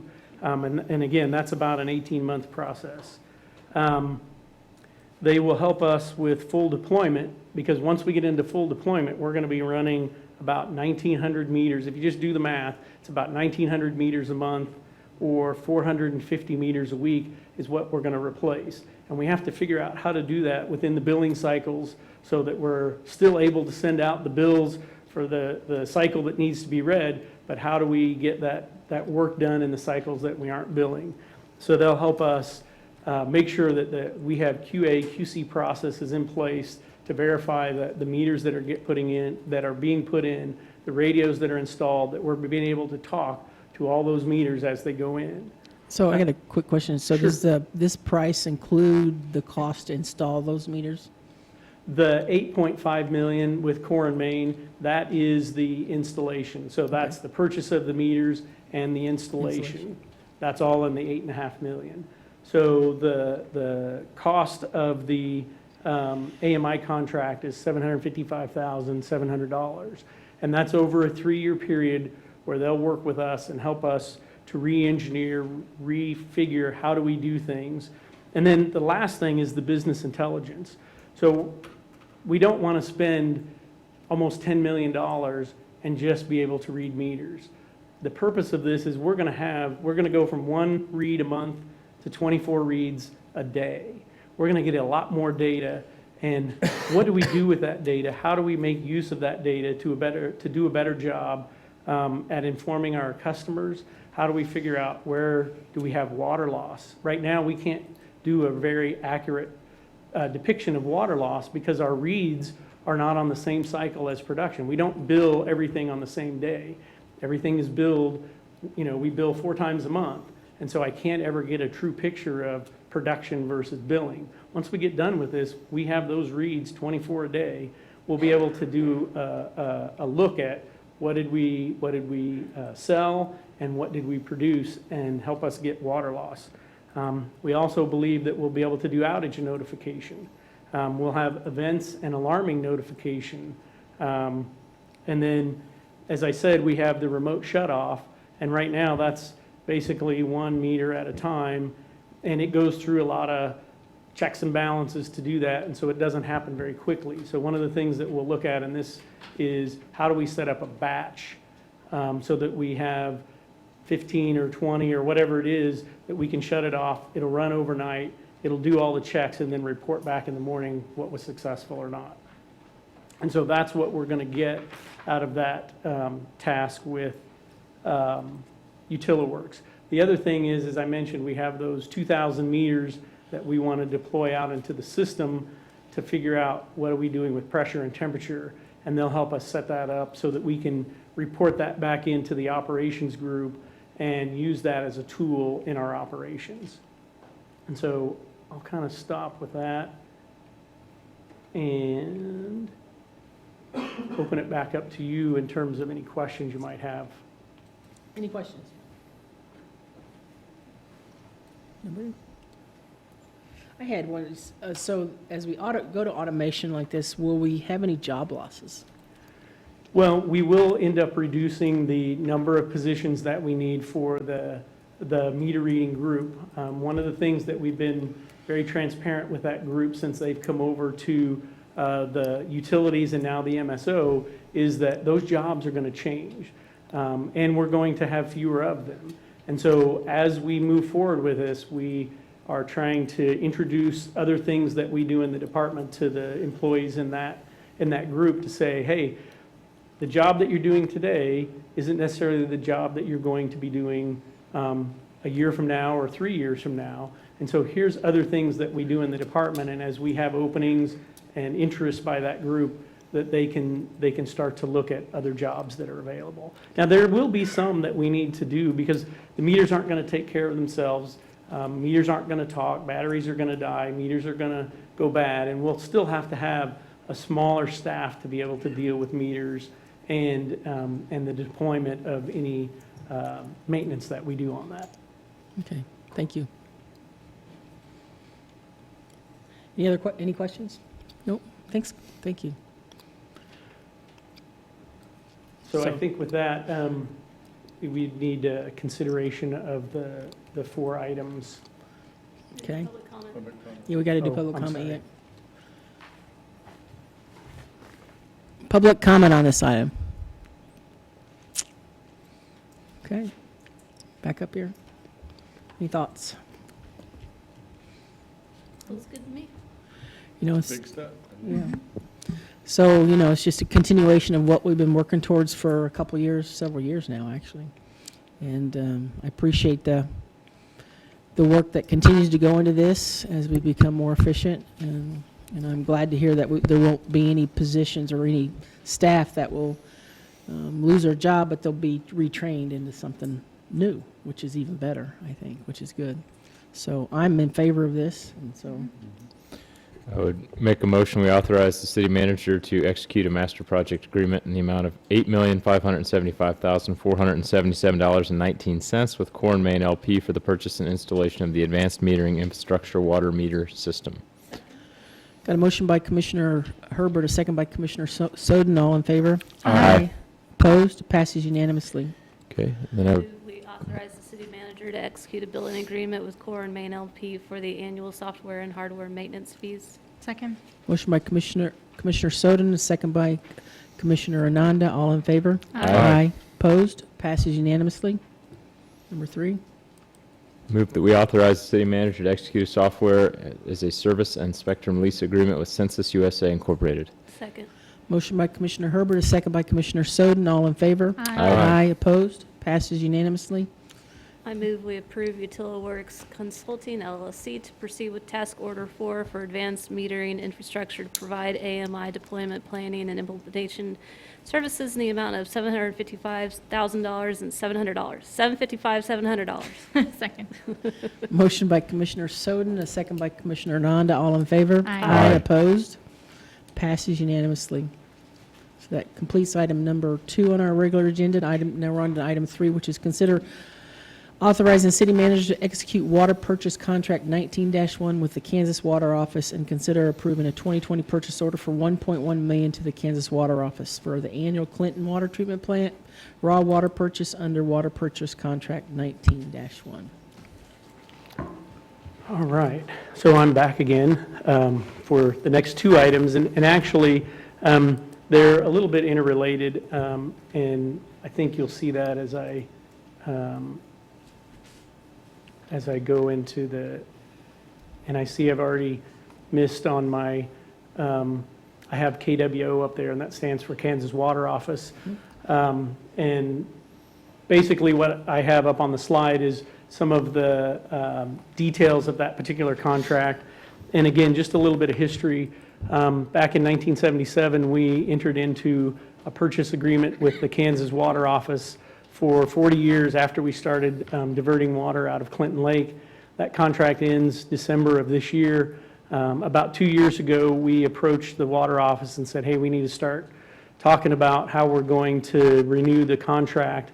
And one of the things that was on our mind is we have 2 contracts with them. We have one from 1977, and then the city entered into a second contract in 1990. Things to remember, the 1977 contract is a fixed contract at 10 cents a thousand. So we've been paying 10 cents a thousand since 1980-ish, whenever we first started drawing water out of there, until now on that first contract. At some point, the state figured out that 10 cents wasn't sustainable, and they went to a variable contract. And our 1990 contract is a variable contract, and right now that amount is 40.5 cents per 1,000 gallons, almost 4 times what we pay for that very first contract. One of the things about those 2 contracts is they're a take-or-pay contract. So we have to pay for half of the agreement on both of those contracts before we use any of the water. But the real kicker is on the second contract is we can't use any of the second contract water that we've paid for until we fully utilize the first contract. And so one of the things that we were after when we went in to negotiate this new agreement was that we end up with a single contract so that we could pay for half of all the water and get to use all that we pay for.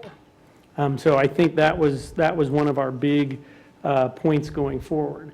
At the same time that we entered into our contract in 1977, Baldwin City, Douglas 1, and Douglas 4 also entered into that same fixed contract, and their contracts are ending at the end of this year as well. One of the things in our discussions with those wholesale customers is how can we control costs? How do we work together? And so one of the things that we approached the state as a group was, what if we kind of put all our eggs in Lawrence's basket, and because we have 2 sources of water at vastly different prices. In 2018, our average cost at Clinton Lake, because we have the river source, was about 22 cents a thousand. So while we're paying 10 cents for one contract and 40 cents for the other, it averaged out about 22 cents. And on the river, we're paying just over 2 cents a thousand. So as we go forward into that next contract where everything's going to be variable, we felt like we had the ability to offer some relief on the cost of the raw water if we were able to use both sources and offer that to those wholesale customers. Some of them were interested in pursuing that, and we broached that with the state, and they said, yes, they would consider that. And so in this particular contract, we have in that 4.988 billion gallons, that includes Lawrence's, Baldwin, Douglas 1, Douglas 2, and Douglas 4 quantities for the state. And if you do the math, it doesn't all add up. But what that is the state's looking out 40 years and say, how much sediment's going to come into the lake over 40 years? And their estimate is around about 400 million gallons worth of storage loss due to sediment. And so that's why we ended up with the 4.988 billion. Do they have a timeline for dredging Clinton Lake yet? Clinton is very, very low on the priority. Right now, I think the consensus is dredging probably isn't the best option for sediment management at the reservoirs. And so the Water Office, the Corps, and the Assurance District, the water providers, that's something that we're all interested in and that we're working with to look at various solutions. There are many options that we're looking at right now, but I don't think that just pure dredging, pulling out and stockpiling is probably the way we want to go. So that's really all I have on the Water Office contract. Okay, thank you. Well, I want to add just a little bit of something about that. I think Mike did a wonderful job of explaining that, what he's achieved, I think, there with a consensus with those multiple groups. He made it sound simple. I assure you, working with the Kansas Water Office, the Kansas Water Authority, 4 or 5 different rural water districts in the city of Baldwin, and coming to a consensus is is really quite amazing, and I really want to compliment Mike. He set out, he's accomplished that, at least for the most part. You still have some, hopefully some work to do on that, to benefit from that. But I really want to compliment what that achievement is, abilities of the community to work together, or the multi-jurisdictions to work together and achieve that outcome, I think is a testament to what we're targeting to try to do in a lot of different areas. I know it's been discussed at your commission level that that's what you want to do. I think Mike deserves a lot of credit for getting this done and at least in front of you for a determination. Thank you, Mike. It was a lot more complex than that. So, anyway, thanks for Mike. Thanks, Mike.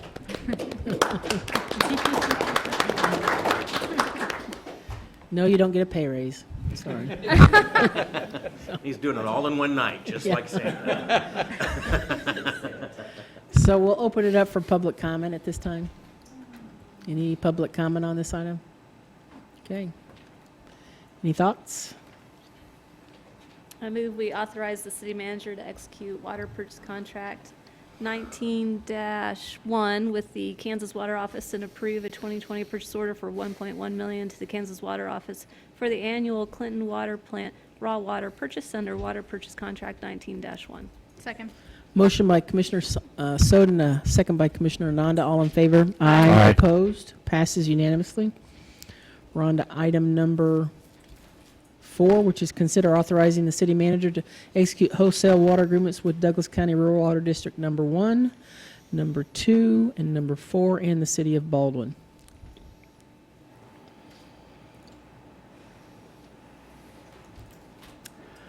So again, here's kind of just a summary slide of what is in the staff report there. And it kind of builds on what I talked about. These were the entities that expressed interest in coming with Lawrence to provide that raw water at a reduced cost.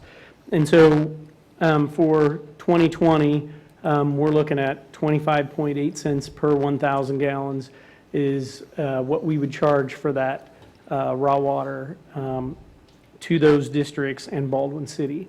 That is looking at the most recent year worth of full data that we have, which is 2018, and it takes into account the fact that it looks at the 2020 water purchase with the water office rather than the 2018 purchase, because there we had the 10-cent water, and obviously we didn't want to do that. So the 25.8 cents takes into account the new contract amount and quantity.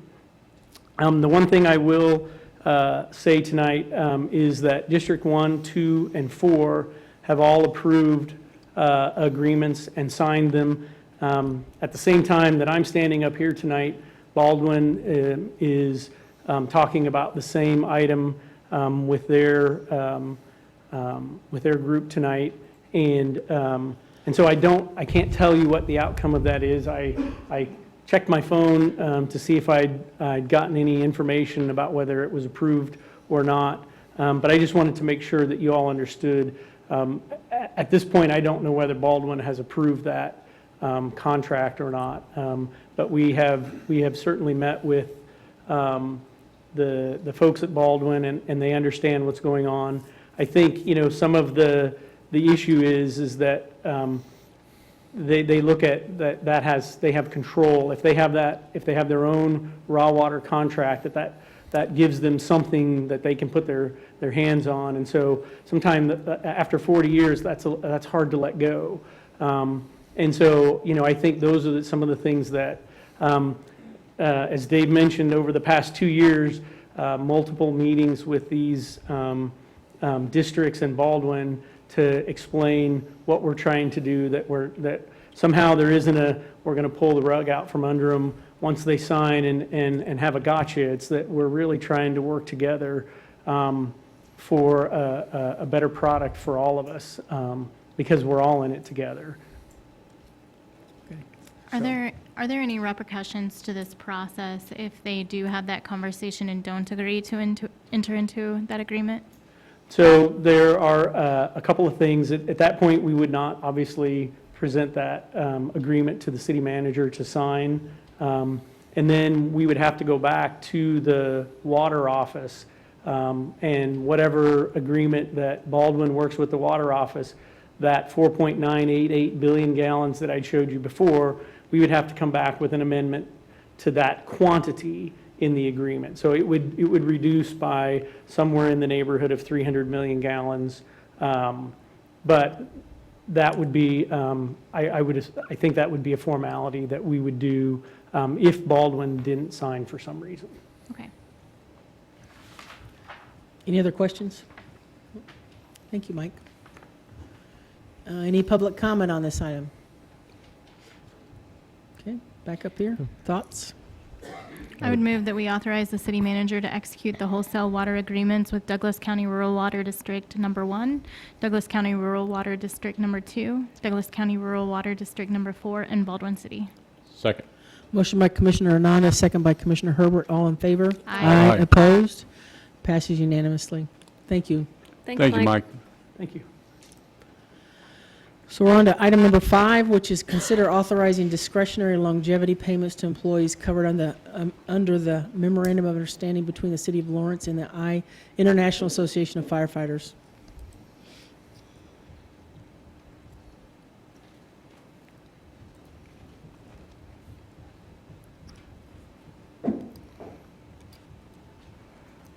Good evening. My name is Lori Carnahan. I'm the Human Resources Manager with the City of Lawrence. I'm here tonight to bring to you the request for a longevity payment for our International Association of Firefighter group covered under a Memorandum of Understanding. This is, I think, the last time we'll be talking about it as a discretionary item. They had 1 year left on their MOU for 2019 as a discretionary item. The MOU indicates in Section 8.3.5 that the City Commission, at the sole discretion, shall determine the actual rate of longevity pay for that year. We are requesting at this time that the City Commission consider this payment.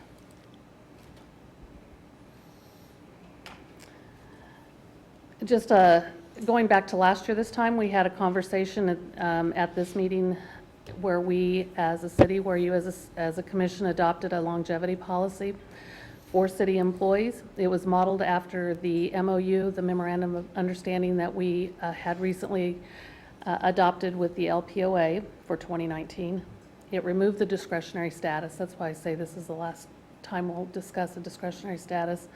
And at the time, we had discussed a program that allowed for some savings from the longevity program that we diverted into the 2019 primary pay plan compensation program. The city policy applies to employees not otherwise covered by an MOU. They're for employees hired prior to 1/1/19. We put a sunset clause on this program in the city policy. And in order to receive the payment, you have to have 5 years or more of continuous service in an eligible status, which is basically full-time and part-time regular. The payment schedule was changed from one that we had seen for a number of years prior to that to a flat dollar amount, as listed on the slide here, $250 for 5 to 9 years of service, $500 for 10 to 14, $750 for 15 to 19, and $1,000 for 20 years or more service. Before you tonight is a recommendation to consider a payment for the IAFF. This amount, as we had mentioned earlier, is discretionary for 2019. There are several options that you have been given in your packet to consider. The staff is recommending option 1. The reason that the city staff is recommending option 1 is has to do with internal equity. It is an option that matches what is in the city policy and with our LPOA MOU. It's probably important to note here that there are employees that work with our IAFF group alongside them every day. There are captains and our division chiefs that are a part of the city program. These are the 4 options that are in your packet, that are in the memo The first one is the same manner as other city employees, the slide that I reviewed just a few minutes ago. The annual cost, or the cost this year for that, would be in the vicinity of $62,000. Option 2 is an option that has considerable history with our longevity payments, and it is at $72,000, just over $72,000. That is the amount that was budgeted with the 2019 budget.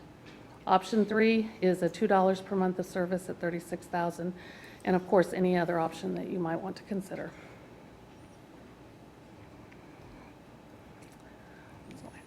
Do you have any questions? Any questions? Thank you, Lori. Okay, we will open it up to public comment at this time.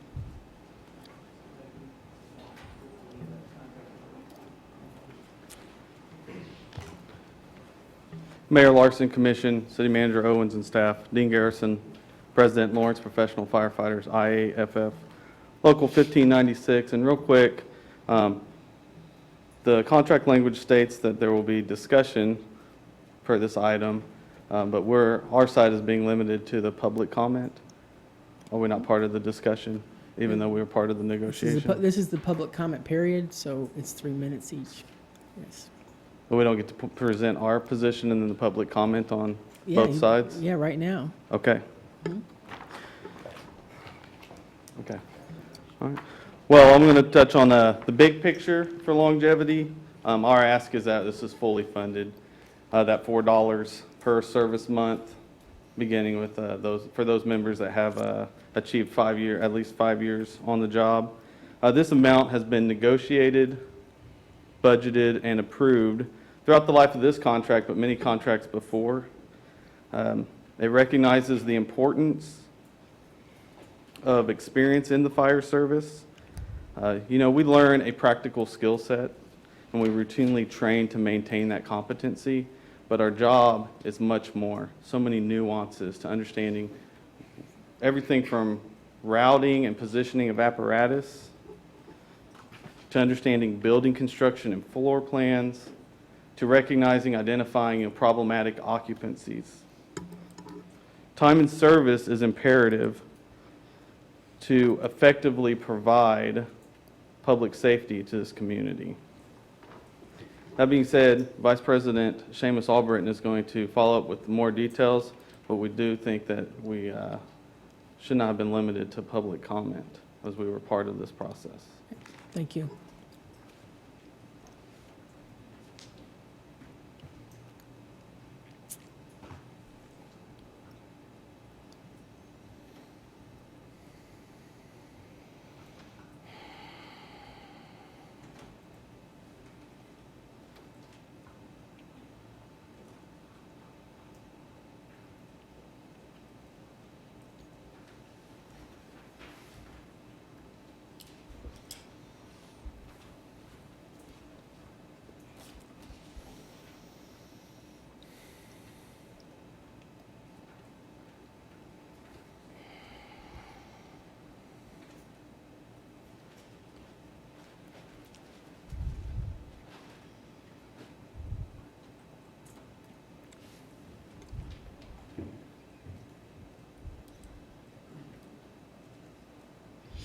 Good evening. Seamus Albritton, Lawrence Professional Firefighters. I'm going to point out some contract language here when it comes to the city management's recommendation here. As city management has pointed out in this section, it is a discretionary item. What they provided to you in the PowerPoint was not complete language. If you read, it says that at such time, the city commission at sole discretion shall determine the actual rate of longevity. That's where they ended it. They did not continue to say, for that year, taking into account the city's fiscal condition and status of revenues and expenditures. So any recommendation that is based off of solely internal equity and not proving that the money that is already budgeted is no longer available is a contract violation and is not in line with a binding labor agreement. Second, this recommendation is not about employee equity. It doesn't even match, it's not consistent. Consider this fact. Your firefighters, by federal guidelines, are scheduled and work a 56-hour work week compared to a 40-hour work week of the rest of the city employees. That means it takes a 40-hour employee roughly 14 years to accumulate the time away from their family in 10 years. How is it equitable that we are trying to pay employees that work longer at the same rate of employees that don't work that much? Second, I'd like to address the slide in which the city said that this recommendation would treat all employees equally. The longevity program already doesn't treat employees equally. It is a two-tier system, which means there are employees that are receiving it, but our new employees will not receive it. That is inequitable by nature. And I think a current commissioner said this best during an August meeting, that equity is not always equal, and we certainly agree with that. Also need to address something which is uncomfortable, which this is obviously an attempt of city staff to impose a pay philosophy in a dishonest manner because they were unable to accomplish that during the negotiation meetings. When we're considering pay philosophies, it needs to be done during MOU discussions. This is a discretionary item only if there is a financial need. You will see the intent of the language, if read in full, will state that longevity will be figured at $4 a month. The city will budget that amount. Yet, both parties agree that the city commission should get a say concerning the fiscal condition of the city, expenditures, and revenues. City staff have not mentioned any of that in their recommendation whatsoever. It is a recommendation that is out of line with the contract. Thank you. Thank you, Dean. Any other public comment on this item? Okay. Do you have any thoughts? I wonder if we could have Tony address the assertions that that would be outside the contract to consider those other pieces of that question. Tony? Well, I think the staff's recommendation is consistent with the contract, and Lori can address why her comments ceased at one point, but I think that the recommendation is fine. Lori, did you have anything to add to that? I'll do it. I put the PowerPoint together, so I wanted to save space on the PowerPoint slide. You'll note I also didn't include the options that the city commission shall consider shall be $4 per month of service, $2 per month of service, or such other amount as the city commission determines appropriate. Those were the options that we prepared on that last slide that Lori read.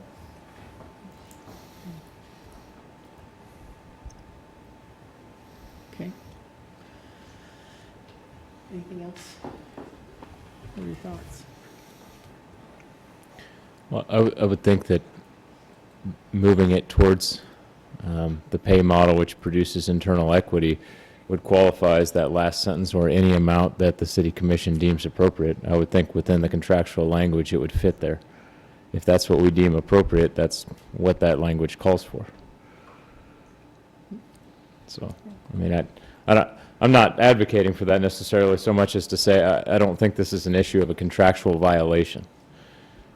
Yeah. Okay. Anything? I appreciate the comments from the IAFF and observe that, the internal equity is at $62,454. I think that's okay with me. Okay. Yeah, I value all of our employees. I value the equity and status. So it's true that equity doesn't always look equal, but when we're talking about taking care of all of our staff, to me, that would be the equity piece in this instance that would have more weight. Leslie, anything to add? So I'm inclined to to go with staff's recommendation. And I do want to point out, I appreciate the comments made by the firefighters. I'm a little bit concerned about the comment they made about this might be retaliation because of the MOU this summer, because I don't believe that's true at all. In fact, by passing the MOU, you received quite many favorable items from that, and so I just don't see it as being some sort of retaliation. I believe we need to continue moving forward with providing equity to all of our 850 employees, or however many it is. And so this isn't just about the firefighters, this is about all of our employees.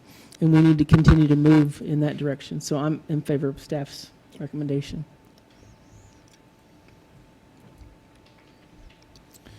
I would make a motion then we approve discretionary longevity payments to employees covered by the MOU between the city and the IAFF Local 1596 as outlined in option 1, totaling approximately $62,454. Second. Motion by Commissioner Herbert, a second by Commissioner Boley. All in favor? Aye. Opposed? Nay. Pass. Oh, I'm sorry. Nay. Okay, passes 4-1.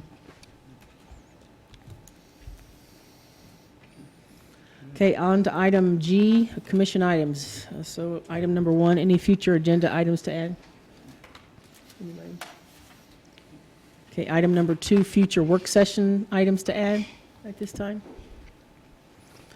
And then item 3, any other miscellaneous items? Sure was a great crowd at Big Boy today. It Those of was you who had a huge. chance to get out there and see that, it was really cool. And people were pretty, it was a good crowd, and I think things worked out pretty well. So, Several thousand people, yeah. yeah. I would like to point out, I know we just did a press release on this about all the meetings now that we are actually videotaping and putting on our website, that we have added several new commissions and committees that are actually going to be, you're going to be able to watch on our live video streaming, as well as doing research on historical or older videos. So I really want to compliment staff for continuing to move forward with that as we work on this transparency that we need to have, and that it's an opportunity for the community to be more a part of what we are doing on a day-to-day basis. So thank you very much. I guess I'd like to tack on to that when I read the information, one thing that stood out to me was that if you want to be on an advisory board or a commission, you'll need to apply again with the new system. Is that correct? So there will be no automatic rollover of applications that you've already made. So that's something that our new mayor will be very interested in pursuing, I think. Yeah. Okay. I had an item. Yeah. I feel December 3rd, I don't really feel like is a time for me to make a big farewell speech, so I'm not going to that night. We'll have the State of the City address. I think that should be center stage. So I just wanted to say thank you to everyone. I think everyone has been wonderful in 4 years and 8 months, and I appreciate all of the time that I've been able to serve. It's been an honor. It's a duty as well, but it's been an honor to be able to serve for everyone, and I appreciate the opportunity when I was voted. And so, Thank you. thank you. Thanks for serving. Yeah, it was fun to serve with you guys. Thank you, Leslie. Sometimes I wanted to strangle all of we've been you, through a lot, haven't but, we? April of 2015? yeah, Wow. so, yeah. Be sad not to see everyone here. I'm gonna go hang out with Amix now, and we're gonna throw things at the TV Tuesday nights. Have fun. We won't play bingo, we'll just yell at the TV. Any other miscellaneous items? Okay, on to the city manager's report. Just the 3 standard reports. Happy to answer any questions. Any questions? Okay. We'll accept public comment on this item, on the city manager's report. Any public comment? Okay, thank you. We're on to review the calendar. Anything we need to add to the calendar?